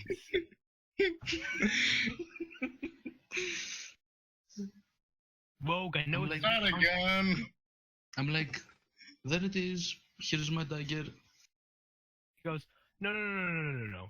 Okay, maybe we make this more interesting. I bet. Okay. He just goes, stand on the stage, please. Did I steal some pouches at least from the crowd? Nope. All the time? From the play Valentine's with them? Because I said something about that before. Yeah, I will factor that in a minute. Yeah, okay. He What goes, do I have to do? Mm-hmm. stand. Okay, stand on that podium there on the stage. Okay, so Mr. Stormbrew and my son, what I want you to do is I want you to shoot at this person here, and I'm gonna throw the daggers at your arrows this time, just to show my prowess. I protect my family honor.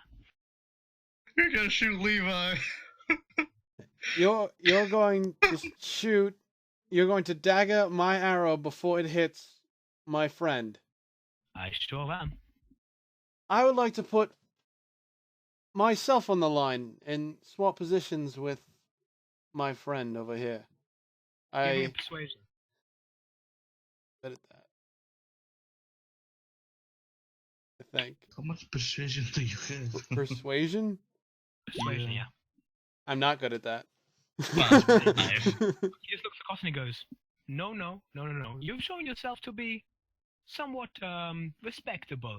This man here, he's more like a common Complete trash. criminal. I'm just showing that Zulian is a nice person. He tried to steal from me. Now he's putting his life in my hands. It's a show of trust. It's a show of trust. Okay. I Okay. I want to feel bad for you. I reload my hand crossbow. I'm aiming right at Levi's face, and I go.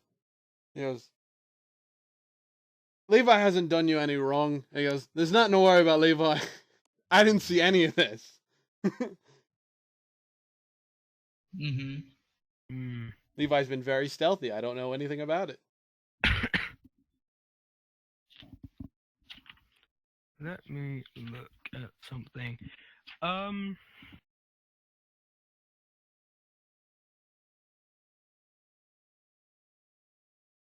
Okay, cool. Okay, so make me just hit when you're get that. Okay, cool.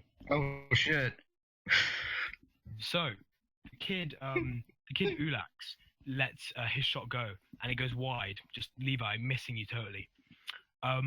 However, as Axton's comes in, one of the daggers that was going for the arrow misses it, just knocking it, just like it hits like the tip of the head of the arrow, but it doesn't knock the arrow off its course. The arrow is too, like, the power of the crossbow, the hand crossbow is too much. It's going straight towards you. But at the last moment, you just feel Zulian pull something from his pocket, and just throws it towards Levi. And what happens is this massive fly, this black fly, just sort of puts you on its back, and the arrow just knocks off its side, and this fly with you on its back just flies up into the air, does like a bit of a barrel roll and comes back down. The crowd jeering and clapping like, "Oh, it's so cool!" Oh, just like clapping and laughing. I'm like closed eyes, waiting. Yeah, this fly is just doing like acrobatic maneuvers, seemingly making as many turns as it can, like just trying to like it's swaying as much as possible, and it's like doing as many barrel rolls, and you're like clinging on for dear life, and it's just like doing the most amount of barrel rolls it can, and it lands with like quite a heavy landing. And Zulian just like, "Oh, bravo! That is something any of you could buy if you would like." He sort of says, like advertising himself, and he's like, I told you that I would not harm him. I'm a man of my word. Man of honor. I like that. I walk up and I show him my hand crossbow, and I goes, I was thinking, is there possibly something you could do with this to make it pack a bigger punch? I know I'm quite good with it, but if we do a little more damage, I would really appreciate that. Well, you've definitely shown your worthiness of my time, obviously. He sort of Darwin is just admiring how cool that was. Yeah, it was cool. Like, what you saw is that this thing he threw was like a statue, and it turned into this massive like fly, and like picked up Levi and just did like loads of aerial maneuvers and stuff. How much is that worth? You can ask in a minute. He will turn around and go, yes, I can do many things to weapons. Your hand crossbow is a nice example. I can put some magic to it to make it better, if you wish. Better how? Faster? Flaming arrows, lightning arrows, something extravagant for a being of myself.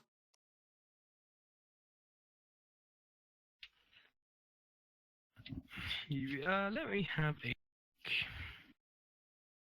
I have many powers, and I can do many things. What you wish me to do, I can do many things to it. I can, one thing I can obviously do, a very common, not a trick, but a very common thing with weapons is I can, make it hit better. That is the one thing I can do. I can also, obviously, I could make it do something special, like lightning or fire or something like that. That would be cool, wouldn't it? Yes, that'd be quite cool. How much would that cost? Well, to make a weapon better, it is normally 1,000 gold. Good. Something like that. It is not cheap. You're paying for my time and my magic. Yes, of course. How much is But it to make it? You've shown to make it hit. It is still 1,000 gold, but maybe I could knock off. So I mean, you have shown your prowess against my son. I mean, he is one of the best shots I know. He's a good shot. I'll give him that. I mean, if the dagger was like 6 feet the other way, it would have really. Yes, indeed. How much are you willing to pay? Let's go with that. I'd like to hear your opinion. I'm a man of the people, obviously. He's sort of looking at the crowd and like trying to like cheer them up, like, I will serve you all. Serve you out. Wait in line. And he's sort of like just looking at people, and they're expecting more tricks from him. He's like, I need to do some business, okay, people. Okay, people. You I'm gonna try to use my royal presence right now because I just need this. He goes, you haven't possibly traveled to Shadow Falls, have you? Shadow Falls. Yeah, the mirror beyond the Feywild. I have been to Shadow Falls. Oh. Very, very nice place. I enjoyed it much. Enjoyed it deeply. Oh, you've probably met my father then. Your father? Belfrost, the king. Ah, very nice man, but serious. But I like it. Very serious. I taught him some good stuff back in the day. Yeah, he's quite the character. Yes, you could say that. That's a few words I'd use to describe him. So, how do you know Shadowfall so well? Then he sort of looks at your face. He's like, what did you say your name? Was it Axton? Son? Yes, I remember. The son of Balfour. Yes, I knew you when you were a little child. I recognize you. I recognize the name. I knew. Yeah, it's the mustache that and the goatee definitely. that everybody mixes me up with. Yeah, I know my father could use a man of your wares. He sort of puffs out his chest and he's like, yes, of course. Many people deserve my time and my attention. Yeah, I don't Especially have women. You know what I mean. Yeah. I don't have the coin on me exactly right now, but I know the treasury could reward you handsomely and possibly give you a more permanent location in Shadow Falls. Give me a persuasion with advantage. A persuasion. Fucking, I'm getting this enchant, motherfucker. Where's persuasion? 1816. Yeah. He looks and he sort of you can't help but see that there's a grin on his face. He tries to hide it with he's trying to like pull a poker face, but he is grinning, and he is like, your father has a very large treasury. It is true. Maybe I can make some discounts. Discounts I like. Okay, so what were you thinking? Oh noble one, and he sort of bows and then gets back up. That's not necessary. You're among friends, and it's really not necessary. If I give you 400 gold now, can you possibly enchant this, and we will discuss terms slightly later. 400 gold. Just Even for with your now. father's treasury, And the shop. Then he stops, and he just sort of almost like smells the air, and he's like, and he sort of comes up close to you, and he sort of smells your breath, like, there's something magic on you. I can sense it. I can sense it. I can sense these things. I take out the pipe. I put it in my mouth. I go, I don't know what you're talking about. He sort of, okay, let me give another. No, he just goes, I swear I can. Maybe not. Maybe not. Okay. It's good shit. It's good shit. Is he Yeah, must be having on his pipe? He did. I don't know. He rolled on. Yeah, he made some rolls. He made some rolls. I mean, he's close. Even He's Darwin like, hasn't figured it out yet. I know there's something magical about the pipe. You think it summons unicorns? Yeah. He clicks his fingers, and a book comes to his hand. Oh, sorry. He goes back to the bag. He takes the bag out, takes a book out, and he's sort of flicking through the pages. Like, I swear there was somewhere in here that pipe. Very interesting. He sort of puts the book back, and he's like, interesting. How? I have the pipe in my mouth, so I was like, interesting how. you don't know what exactly you wield, do you? It is a pipe. I can sense its magic. I can sense it helps you with medicine and things like that. But there is something more. Could we say it has some character to it? I hand him the pipe, and I got it from a messenger. He was blowing daggers and making boats with the smoke. I just thought it was a nice pipe. I hand him the pipe so he could take a look at it. He takes the pipe. He takes a drift from it, and he's like,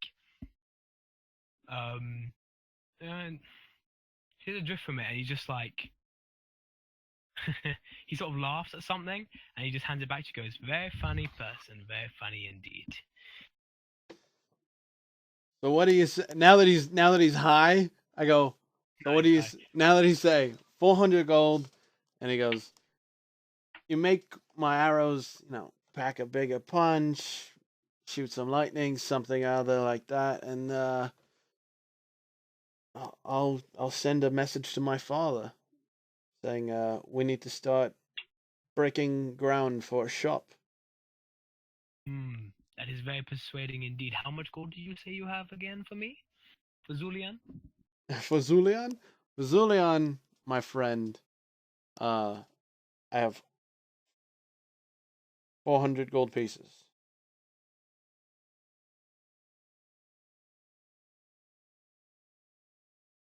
And you ensure that I do get a place in your father's kingdom for when I come to sell my wares. Yes? Of course. He's bullshitting him. Deception. Give me a deception with advantage. But this is going really well for you, so deception with advantage. I'm not. I'll start stealing. Come on. Yeah, you give me sleight of hands, there, Levi. 18, 16, 18. Yeah, you have the stealth. 18. Yeah, you sort of look at him and you're like, yeah, and he sort of looks at you and goes, 400 is a small price even for me. I just. You know what? It's really fine. He goes, I'll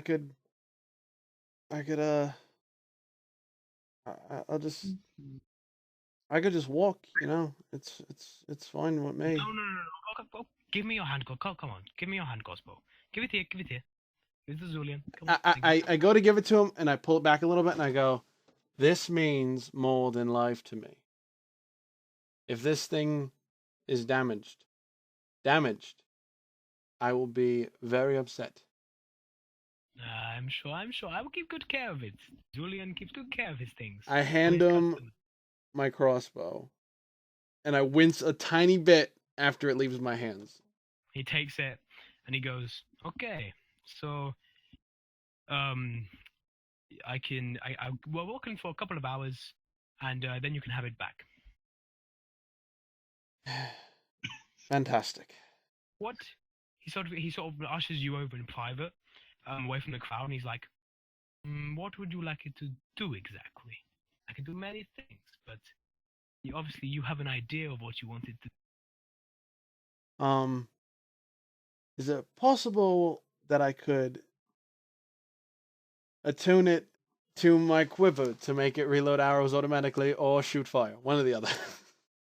He sort of looks and goes, he laughs, goes, "Only the greatest can fire arrows that quickly. I mean, magic can do it, but yeah, it's tomfoolery. Fire is something that I can come along. Fire is something I can come along with. Maybe fire. Fire is cool. I like fire a lot." I'm not looking for cool. I'm looking for damage. Damage. I'm looking for someone to. If I hit him, I want him to hurt. You know what Julian likes the most? Lightning. Lightning works. Lightning, good. Maybe something like that. You are the wiser man than I. Your choice. Yes. I'll work on it. I'll make it a piece of art. An undamaged piece of art. And of course, I look after my customers very well. Yes. My future customers. He sort of smiles slightly. Or my future customers' family, should I say. I extend my hand, and business partners, for sure. And he shakes your hand. Beastmaster. And as he walks away, he's like, as he sort of has the hand crossbow, and he's sort of walking away with it. He's like, your friend is very interesting. I've known many a characteristic item, but that one is funny. And he sort of walks off, and he's like, I want to know. If you would, I want to know what that cool thing was. You can come talk to him. So he goes behind his store. You see that in the chest, he sort of folds it's something he pulls out the chest. He folds out, and it's like a makeshift like workshop area. He sort of puts it down. He sort of like starts to cast like over the hand crossbow, starts like cast magic and things. He's sort of laid it on a nice cloth, and he's like making sure that it's not damaged, and there's a place that won't get damaged. And he's like casting magic, and you can come up to his stall if you want. Levi, I'm gonna roll one of these. You get from people's pockets and stuff. You get about probably just one of these plus that. Times that by that. You get 20 gold just from. Oh, my cam went. I will quickly refresh the page. You get 20 gold, and you get about what, like, you're a good thief. You get about 200 copper just by like walking around people. It's like a gold mine. Yeah. But no, yeah. Eldon, you wanted to do something. Where's the election? Yeah. At this time, can I like come out of the manor and go towards Town Green? Yeah, of course. And you see this large gathering of people. There's still a stage, like a wooden stage left. Near the Do Town I see Green. it fly? Yes, from a distance, you would have seen this massive fly Levi back down. I would scream, "It's attacking Levi!" and shoot it. Shit. Make a shot then. Please go wide, for the love of God. Thank God. It goes wide slightly. The fly just does like an acrobatic maneuver, and some of the people just start clapping. Some of them are confused. Some of them are like clapping, like, "Oh, it's another like trick or something." They're like laughing and clapping. Okay. Darwin, Yeah, Oh yeah. I just want to know how much is it to get like one of those? I need to find what it's called again. Let me help you. I know where that thing is. I'm just finding it. Then I need to find the thing. I think it's called a. It's one of the statue. Yeah. Oh wait, huh?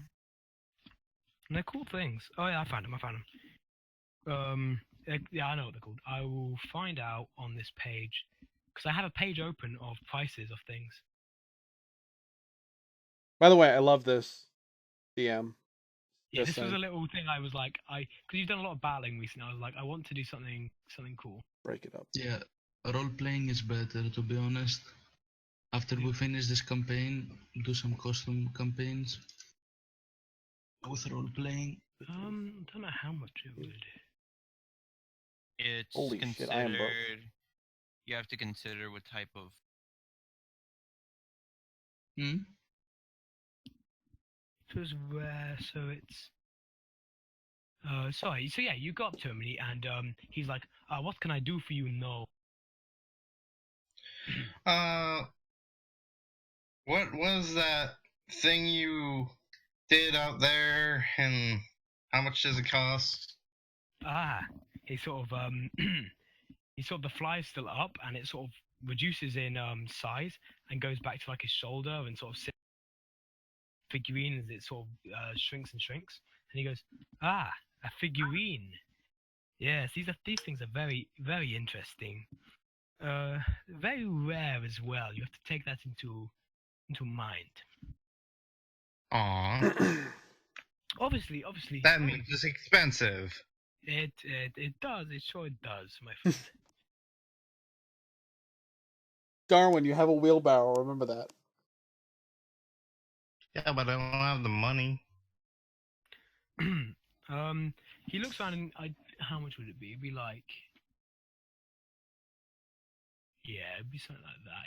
He'd turn around and goes, it is something very, very nice. It's in the thousands of gold. You'd have to pay a good price for it.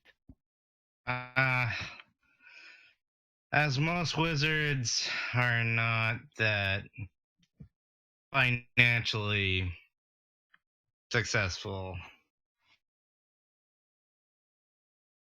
Is there anything else in the 255 gold piece range? Of course, there are. Of course, there's things in the lower brackets. There are some multiple weapons I have, but none of them are magical. There are things like I have some potions you may want.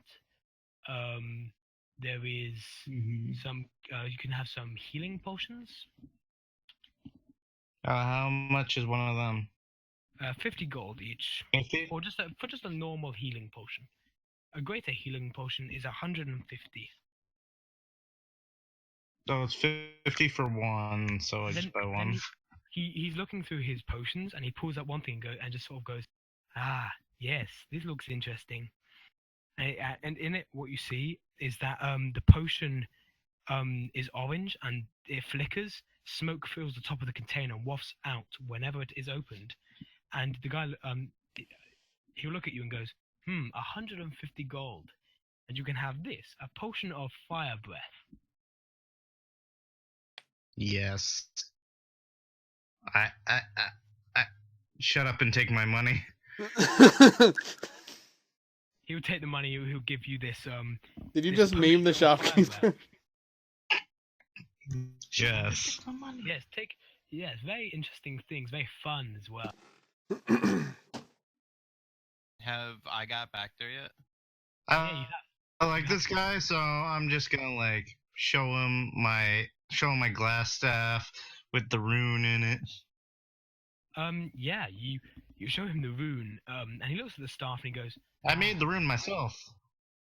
Very impressive. I am surprised it stayed, but very powerful magic resides in this. Very, very interesting. I'm always surprised by how people make things, and their work. It is a very nice piece. You have added well to it. This is worth. When I first made the rune, I made the mistake of being around people. Yes, when you want to make runes, you want to make sure that you're in a safe environment. Maybe not in the, around your friends or in the heat of battle. Not the best times. Yeah, kind of hurt some people. Ooh. Magic is dangerous, my friend. A big explosion of magic. But it's a very nice piece. I mean, I can tell it helps defending things, but this sense of necrotic damage is very impressive. I like it very much. At this point, I'm pushing through the crowd with my longsword and my hand crossbow, and I'm looking for Levi because he was the one held by the fly. Mm-hmm. Do I find him? Yeah, he's actually no, Levi's stealth, so you do not see him. I'm gonna look for him. Give a perception then. You have to beat a 28. Probably not gonna Yeah, I happen. don't think so. Yeah, I don't think so either. Yeah, I don't think I'll find him. I'm just gonna find the guy. I'm just like, this is the guy who has Ahmed sandals. What? Yeah, he has the self-exploding shoes. Julian looks out and just sort of smiles and just you see him rush over one of his sons and he just sort of writes a note and just goes, Ahmed Sandals sounds like a great name. Is just what he writes on there. He's like, Down is just walking out of the shop with this cool potion. He walks to Eldon and he's like, tell me more about these sandals. I have not heard of this.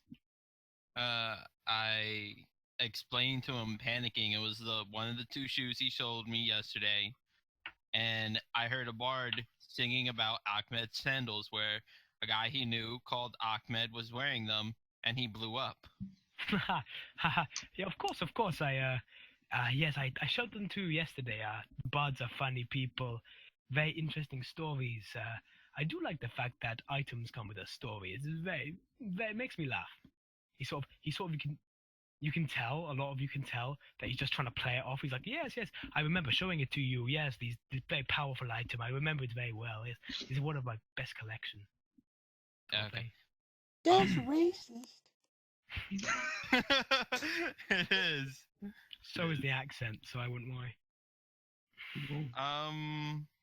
Baron is just exclaiming how cool this item is that he just bought in Celestial. Because why not? Okay. As you start, as you start speaking Celestial, what you see one of the sons come up to you and he just sort of looks at you, sort of smiles slightly as you're speaking in Celestial, and just goes, it also says in Celestial, these potions are pretty cool, aren't they? Yeah, they're awesome. Makes your fire. This one, he sort of looks at it, goes, fire breath. I think I remember my father using that one or two times. Very interesting. Moon speed. Yes, it is. Can't wait to try it myself. Yes. Make sure you use it in a battle, though. That is probably the best use of it. At this point, after. Practically skipping. At this point, Eldon doesn't want defense items from him, armor, but he would like to see if he has any magical items, weaponry. Yes. I have, of course, I have many items that you can have. Weapons. Let me have a look. Yes, I can have many things. I guess, like your friends, you might be looking for something in the lower bracket. Do you have a book of enchanting? Like a beginner's guide for enchanting? And at this point, I put away my weapons, but I'm looking at the almost completed, stunningly made double-barreled crossbow. Enchanting. Obviously, enchanting is a very tough thing to do. You often need a wizard to help you reading the rune and things like that. Do you have a dictionary from Common or Gnomish? I speak both, to enchanting. Ooh, Gnomish. but obviously these things do not come cheap. I do not want to give the secrets away so easily, if you know what I mean. Understood. Can I make a persuasion check where I use where I show him the works that I do and Yeah, explain to him that in the future I don't plan to really sell my stuff to people, but I just want to make really crossbows. Sure. Yep. This will be a 1. 14. Okay, let me roll a. He sort of looks and goes, I can tell what you, it's a very nice piece of work there. Obviously, I do not really care for, obviously I care for more for magic items, but I take a fancy in weapons here and now. And he sort of points to the weapons he has on the sort of the stall. Yes, He's sort of like, but a well-made weapon can be an excellent vessel for magical items. Indeed, indeed. And often leads for some great stories, and that is something I enjoy very much. Yeah, okay. A book. He sort of flicks through and goes, a very basic one you can have for 300 gold. Okay. It will show you some basics of enchanting, some you would need some more copies of some other books as well, but they'll give you some basics. It might make with some luck maybe and a good wizard you might be able to make, it shoot quicker or something like that. I don't know. We don't have a good wizard, so I really want to buy that, but can I buy that for 200 gold and a warg? Ha, a warg. I'm not a butcher. I am a salesman of weapons, not creatures. I'm sorry. 200 gold. I just cannot give my secrets away for something. One moment, and I'm gonna go to the party because we never divvied up the gold, and ask for a loaner. At the moment, at the same time, I'll go to Julian. Julian. God damn it. He sort of looks up and goes, Vogue. Hello, Julian. Hello, Mr. Vogue. Knew you, knew me, right? I would like to purchase a short sword. A short sword, okay. Just a normal one, a basic one? Yes, but I don't want it a basic one. In Waterdeep, I knew a wizard that made this vicious sword. Ah, a vicious sword. A magical. Yes, I know what you mean. I have one just here, and he pulls out a sword. And let me find the description of this. Vicious sword. So yeah, you see this like this he sort of looks and goes, I can give the short sword a that enchantment to make it a vicious weapon. But it's not cheap. Like anything I sell, it's not cheap.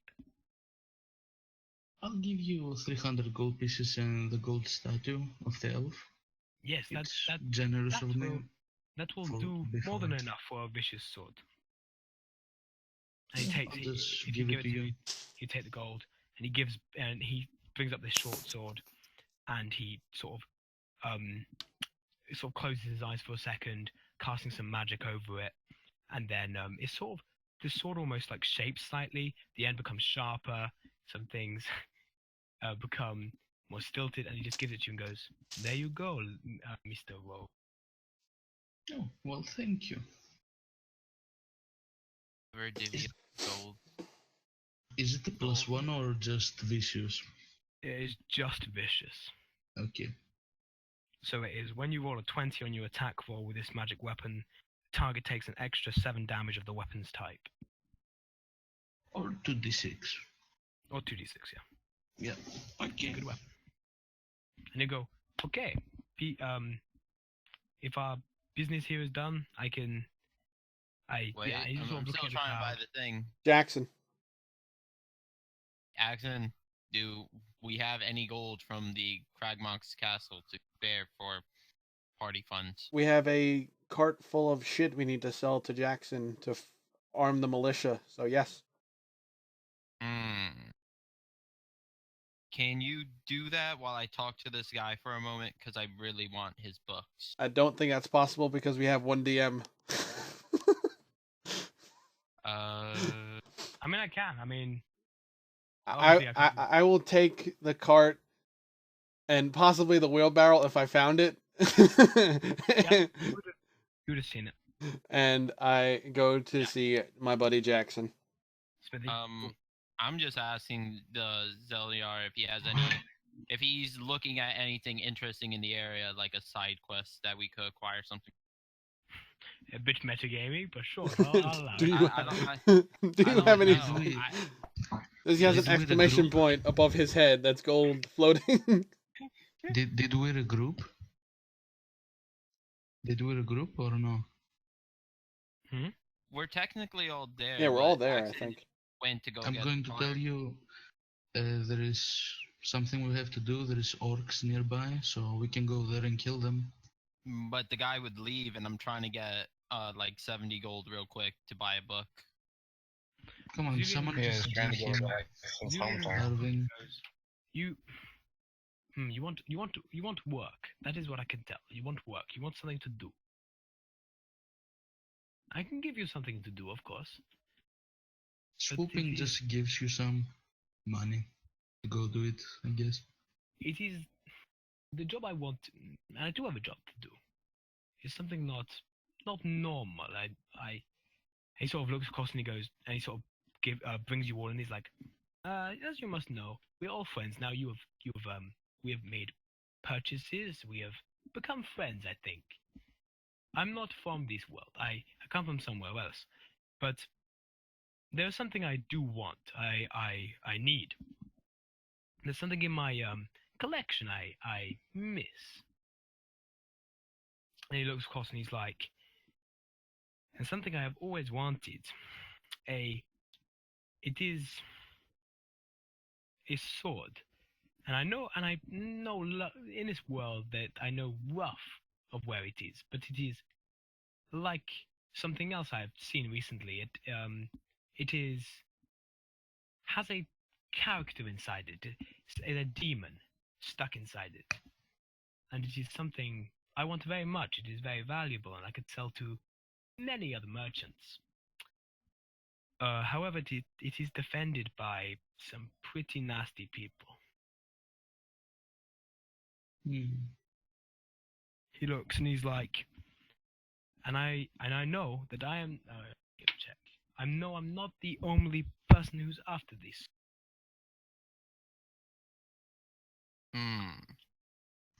Well, that sounds dangerous. Now, I'm not above killing people holding a dangerous artifact.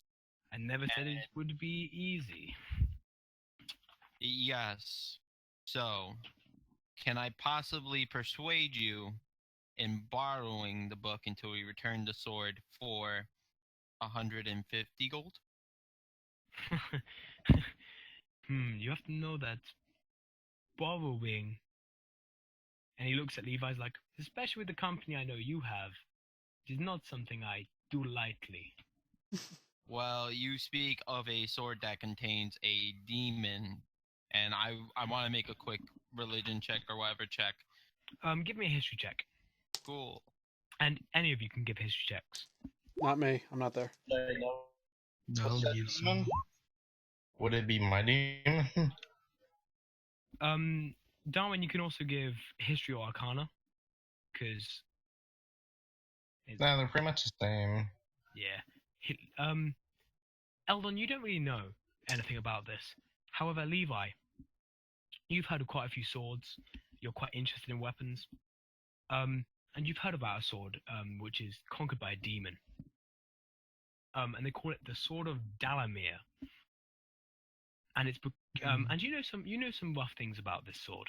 You know that, and Darwin, you know some stuff about this sword as well. You know it's called Dalamir, and you know And that. I know, like, mystical properties of it.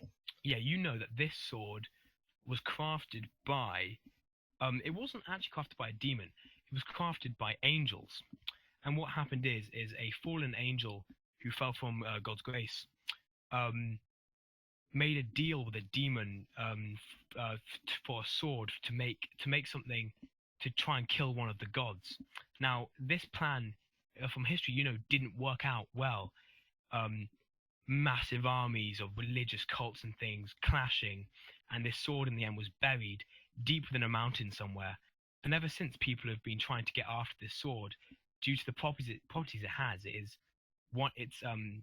This sword, one half of it is this rough, jagged, almost red metal, whereas the other one is more white metal, this more pure, and it was crafted by an angel and a demon. It's something very special, and some say that the angel that once held it and the demon who once crafted it, once they died, both their souls went into this thing. And that is the story of the Sword of Are Dathomir. they like fighting? Hmm? Are they like fighting inside the sword? You're not sure. But this sword was once very powerful, and it's something that in your history of this world was something that almost became like destroyed the world, but it was in the end it was stopped. We need to find the sword. And look, we have interest in this sword. Look, work with me here. We can kill monsters and evil people. We'll try to talk to good people because good people are good. But Julian needs this weapon. I could or... really use. I would that like book. this weapon. Hmm. It is worth a heck of a lot. I can give you many things in exchange. How much in gold, more or less? Oh, Just the too much. price, so we Just know. the price? Yeah, just a number, so we know what we're after. Something more above. It is something above about, I don't know, 30,000. Something above that. That is how much this thing is worth to me. I mean, Of course, that sneaky fuck is in. You have to know this. People do not know where it is. People are looking for it. And it's said that what guards it is very terrifying. I'm not ready for this right now, but I could be if you would let me possibly get that book at a discounted rate so I can actually buy it in full. Give me 150 gold and you can have the book. Done. He hands her the book, takes the money. Just like, yes. There is, obviously, you are good heroes, but you may need help. I can help you with that. I can get you help if you need it. Give us some free items. You make a good joke, Mr. Yeah. If I get this sword for you, can I have that cool thing? You can have many cool things. Yay! Okay. We should. Okay, let's I get have this to talk thing. to the group. Yeah, okay. I'm thumbing through the book. I'm Jackson. guessing it's like all level 1 spells. Yeah, mostly, yeah. Cool. But yeah, you know that some of the things that are written, you don't really understand very much. I'm gonna have to find a way to buy a book that allows me to read that. Jackson. Okay, cool. Axton, Okay. you walk up towards the smithy with the Before they leave, goods. I tell them the sword is probably inside the mine. You know, the dwarf said that the mine had very many magical things. It's in a So mountain, maybe the right? sword. Yeah, so That's probably what you know the from sword history, is that it in was there. lost in a mountain. And is the mine in a mountain? Sure is.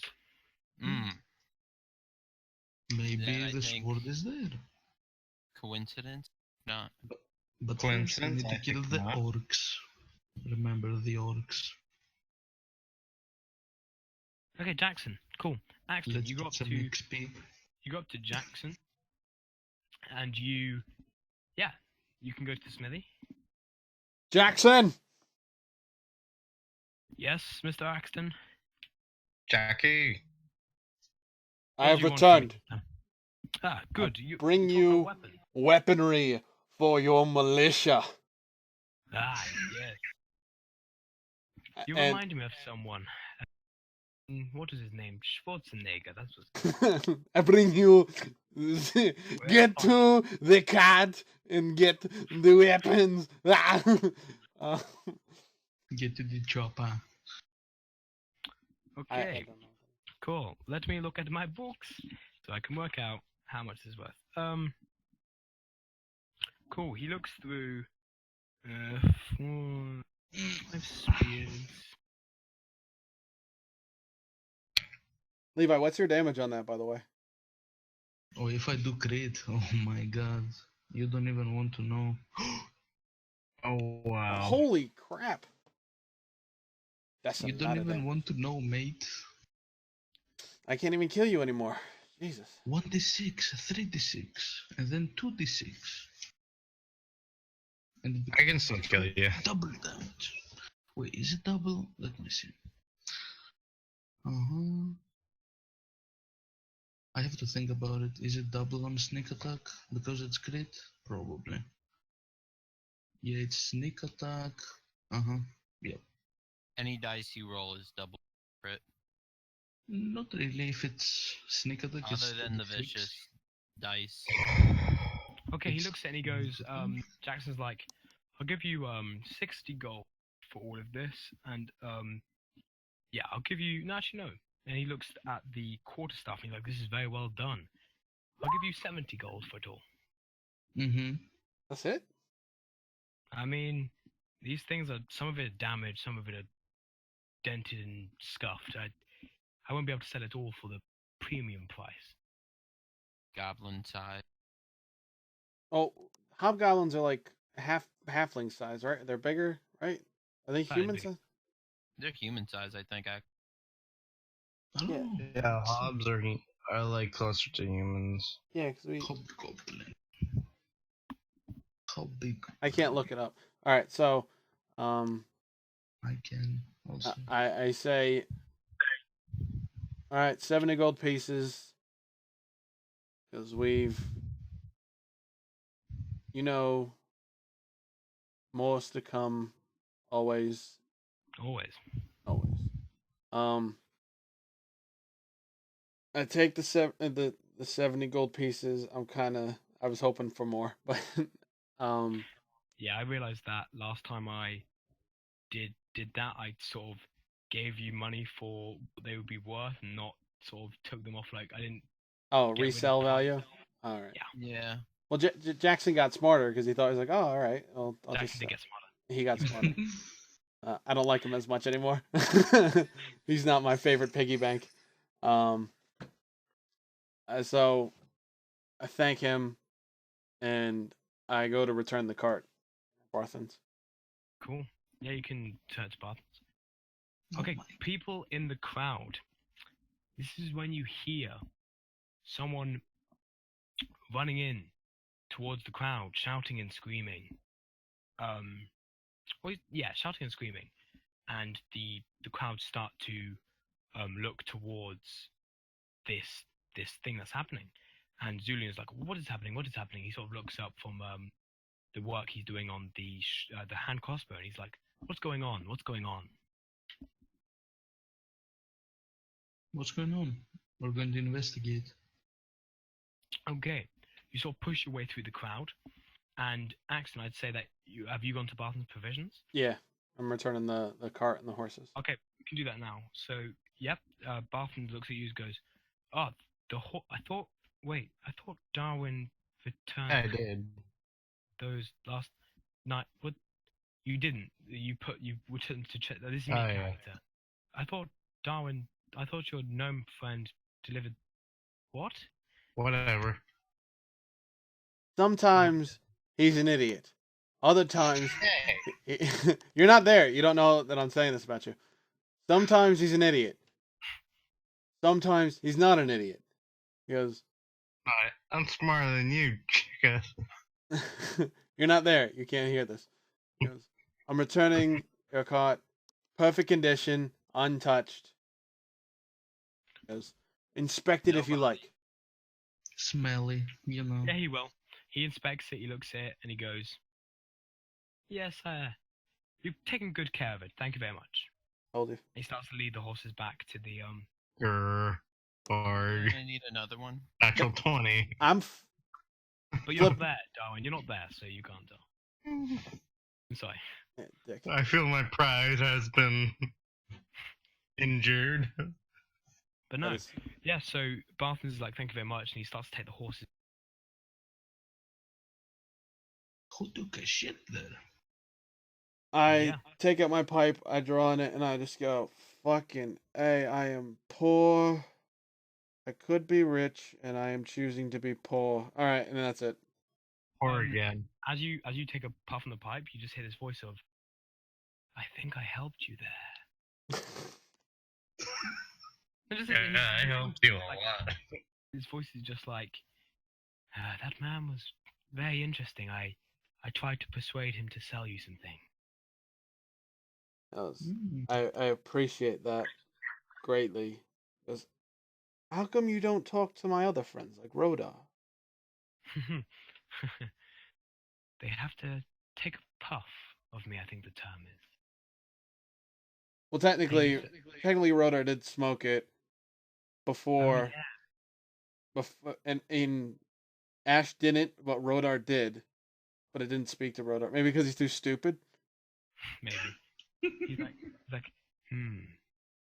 well, I talked to Zulian, not because I like you lots, just because I want you to calm out. I want you to calm down. I thought maybe a magical item or two would do that. He just sort of disappears. You did good, old friend. You did good. Is he an old friend now? This puff of like white is sort of it makes out the shape of a crossbow and a bolt flying from it, and it's sort of like it just dissipates. Looks cool. Alright. That's it. And yeah, you can hear this this sound also of commotion coming from the town green where Zulian was. I guess he has my crossbow, so I start walking my way over there. Cool. So you all see this man. In his arms is a child, like a teenager who is quite obviously dead, and he is just screaming out like, "Where is the mayor? Where is he? I need help. Um, I need help. I need to go back. I need to." And he's sort of he's just looking. He's in a confused state. This guy is just all over the shop. He's like, "I don't know what to do. Where's your leader? Where's your leader? What's his name? Is it Wester or something? I need Zilda! help." Zilda! It's because it's outside the town master's hall. Sildar walks out, Gundren behind. Not Gundren. No, Gundren with me. Sildar walks out and goes, "What's going on? What's going on? What's going on here?" And the guy just sort of drops his sign on the floor and just goes, "Ogres, hi." He just sort of, and he starts saying, he just goes, "Some of you may know, but he's sort of talking to Sildar, but most of you can hear this. A small town, a village, called Elmsbrook. You know, it was taken over a year or two ago by a weird guild, and they just randomly left. Now there's, I don't know how to say this, but I swear my wife and my daughter are there, and I went there to see if I could rescue them, see if they were still there, but ogres, there were 3 of them, and they chased me off. They killed my son. What do I do? I can't. I need to go back. My wife, my daughter might be there. These ogres, all I could see was they were just sat on a pile of money and a pile of treasure, and Ooh. they just bickering, and they spotted us. My son and me did the best we could, but I barely got out of there alive. My son clearly didn't, and he just starts crying. Is his son dead or unconscious dead? Dead. Fuck. God damn it. How young is the kid? About 16, 17. Old enough that he carried a blade and looked like he had been fighting, but young enough that he should have known better. I walk up to the man, and with Orsic, I would like to grab the boy. Does Orsic have Revivify yet or not yet? I don't know. Oh, that's a 3rd level spell. Nah. He's No, level. No, he doesn't. 3. No, he doesn't. He just looks at it, and Zulian comes up and is like, this is not good, not good at all. Is there a cleric around? A better cleric. We could Orsic runs up and is just like, I can sew up a wound. This is beyond my power. Is there another doctor in the house?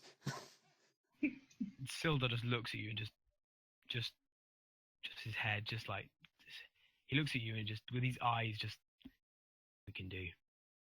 Oh, Axton is furious at this because he's a child.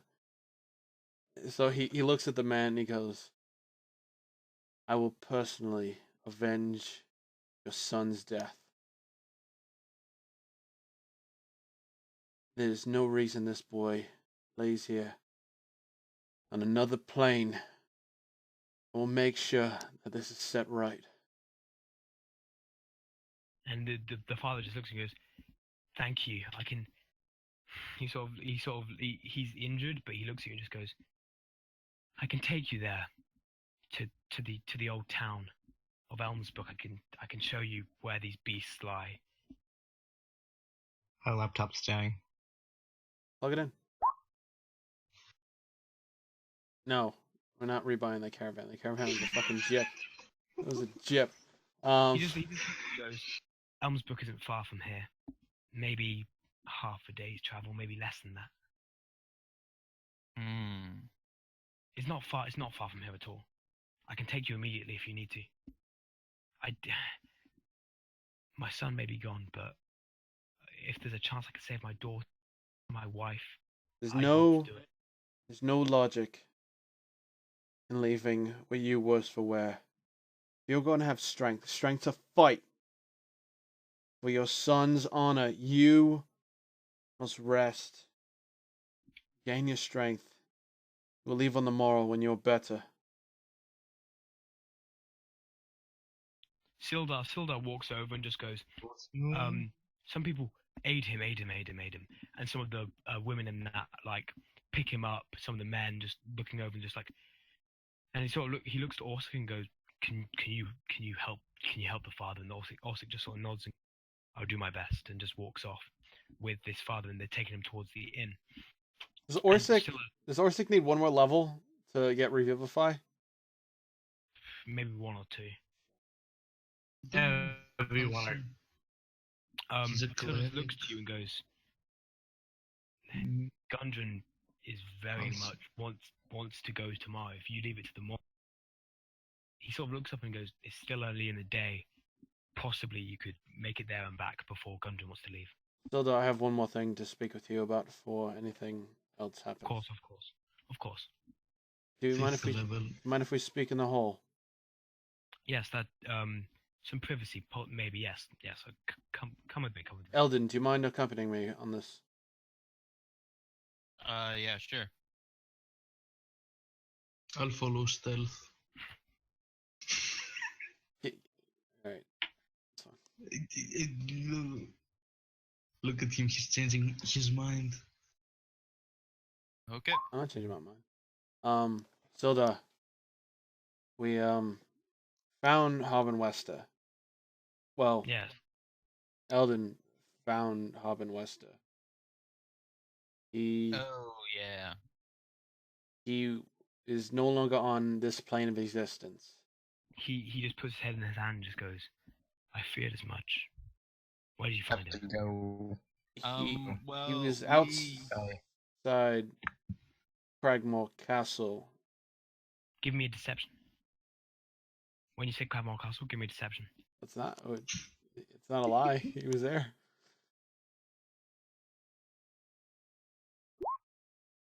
Oh no, well, he was there, wasn't he? Yeah. Yeah, he was there. We Wait, we found him running from wolves, Okay. saved him. And then we brought him to Cragmore And- Castle.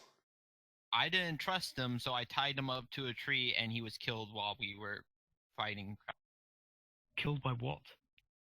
Knife, Knife to the neck. knife throwing person. Just have a knife. By shiv. Well, the thing was that I set him in a tree. I chained him up onto a tree up in the high enough so that bears or any wandering animal can kill him or harm him. Then I put some arrows underneath him, and he was hit in the throat with a knife. And when I looked down at the arrows, one of them was broken, and there was some blood, but it didn't lead anywhere. That's very worrying. At least we Have to go some by. I need to know what we Okay, need to so- do with the body. Should I done? I have to go because my laptop's dying and I kind of want to lie down. Okay, man. Take it easy. Aye. We won't be going for that much longer, but it's a bit of a longer one because I wanted to just Yeah, it's good. I like it. Because he made a good NPC. pretty much. Someone had a messed up dream last night because they had too much hot sauce on their wings. I could tell. Zulian. Yeah. Um, Oh, I loved it. Zohan. Where were we?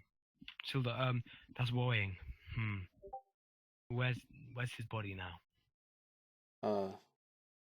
Eldon, do you know where his body is? It would be in one of the jail cells at the manor. Ah, We are currently holding captive.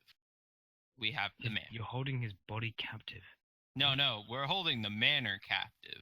Ah, oh, The okay. body is separated from the other bodies, which are in a trent. Okay, cool. We should do Also, a proper Sildar, burial for him. I Yes. have. Be very careful. There is a barbarian elf in there, 3 dead wargs, and a dead owlbear. Only the barbarian is alive. He sort of looks shocked and he's like, "You left an enemy. What are you doing?" He is taking. He is. If he's doing what I told him to, he is skinning the wargs and the owlbear for processing later. You're free to have the meat. You know he's an idiot, right? Why? He's probably making jam out of them, and he's going, "Good enough." He's going, "Jam, jam, jam, jam, jam." I know he's an idiot, but I can't possibly process the. I think I already processed the owlbear, but I didn't process you the did. wargs. He goes, "Okay, I'll send some men over to assist, and just to make sure that what you say is true. Not that I don't believe you. I just need to make sure.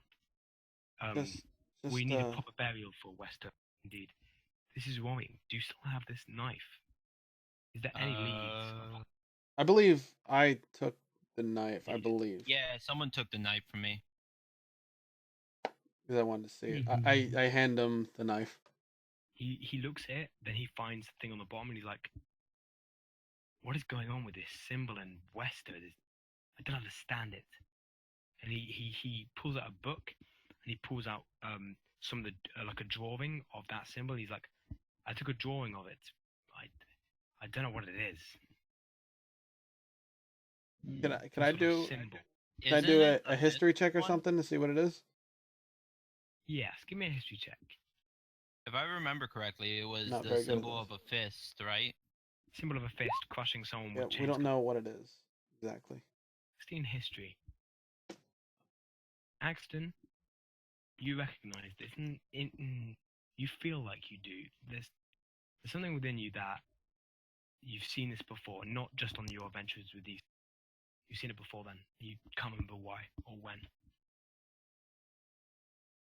It's certainly strange, but There's a recognition there, but you can't place it.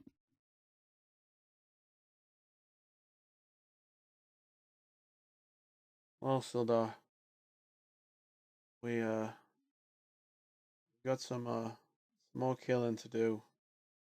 Yes, Elmsbrook, I probably should tell you a bit about it.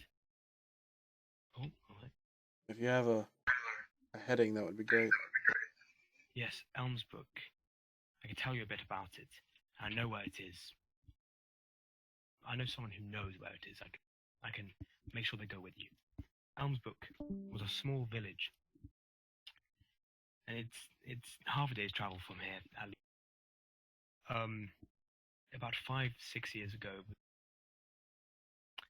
But if I have my knowledge right, it wasn't goblins that were running it. There was a guild, a weird guild, running it, and they disappeared. All of a sudden, about a year ago or something, very recently disappeared. I don't know what happened. And I thought it might be empty, much like this father must have thought. Obviously now there are ogres living in it, but it's troubling news.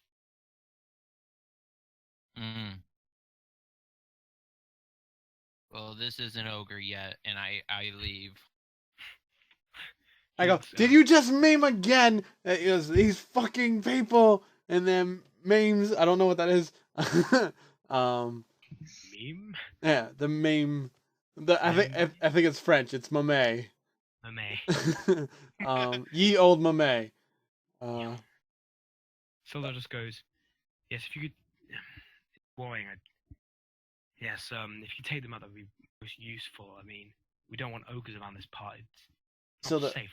I have a crazy idea, and I wonder if you would know anything, if I could possibly. Sure, shoot me with it. Not literally. I don't want to get shot by you, but I don't. You know I don't have my hand crossbow, which makes me sad. I barrel roll back into the hallway and I look around. Okay. And he memed again. I see nothing. Put away my hand crossbow, and I like try to crawl away. I go. Okay. I have an idea. I need black powder, ball bearings, and empty vials. What do you need these for? Very smart meta player. No, not a very smart meta player. Because at 3 I get artisan tools. I need black powder like dynamite, but I need it in its raw form. Dynamite. I've heard of that. It's something that the wars are starting to make. Interesting thing.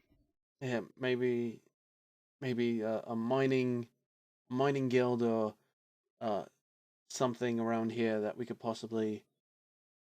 Is there something around here of that nature? You know, just a stick makes a boom. You have to know that these. I only know a bit about this because in Neverwinter, but you might get some in Neverwinter. Man, I wish I actually. There's also a city called Lelon, which is south of Neverwinter. And there may be some there. I don't know much about it. It's not common, if you know what I mean. Yeah. Oh, I know. It's a shame. I've got all these ideas in my head. I can't seem to make them come to life. I gotta move a car. Cool. Yeah. If you finish with that, then Sildar just goes, yes, if you do wish to kill these ogres, find a man called Samuel. He lives in the very north house. I'm going to point to it now. Here. Of the village. He has a he knows the place. He knows where it is. And he has a very finite set of skills which might help you. Would you say he has a special set of Ridiculous set of skills. Very particular set of skills. He's a good man. I'd say so. He is a trained man. He works in the art of will, and he uses a staff. Some call him a monk. He used to live up in the mountains. Now he resides just north of the village. A monk? Kipawa. I will seek him out. Thank you for your advice. He's probably the only person in this village who knows mostly where this place is, this Elms Brook. Well, hatchet of justice. Shall we kill some ogres? I'm going there. Cool. Dashing. If Axton, as you leave the Camasters Hall, Zulian will come up to you and go, okay, hello. I rushed the work, but no, it is fine. It is done. As in, no, rushed is bad word. No. Yes, rushed is very bad word. Okay, trust me, I'm working very well. Sped up, let's say. There we go. Fast. I did the work fast. He sort of cracks a smile. Fast usually means sloppy, but okay. Fast means good, because Zulian is good worker, okay? Trust my word. Good, okay? Okay. And he hands over the Deval's hand crossbow. Is it Indian? I really don't know. I want to give it the 110% point inspection and make sure it is the same exact condition I left it in. Yeah, it's in the same exact condition you left it in. But obviously it has magical property. Yes. Is there possibly a carving on it of the magical property? Ask him for it. Did he leave a rune on it? Do I have to make a? Julian looks around and just goes, I know you're looking for a rune. I'm not dumb. I can tell you're looking for a rune. I did not leave one because in my work, and he just waves his hands, and almost in like an invisible tracing of magic,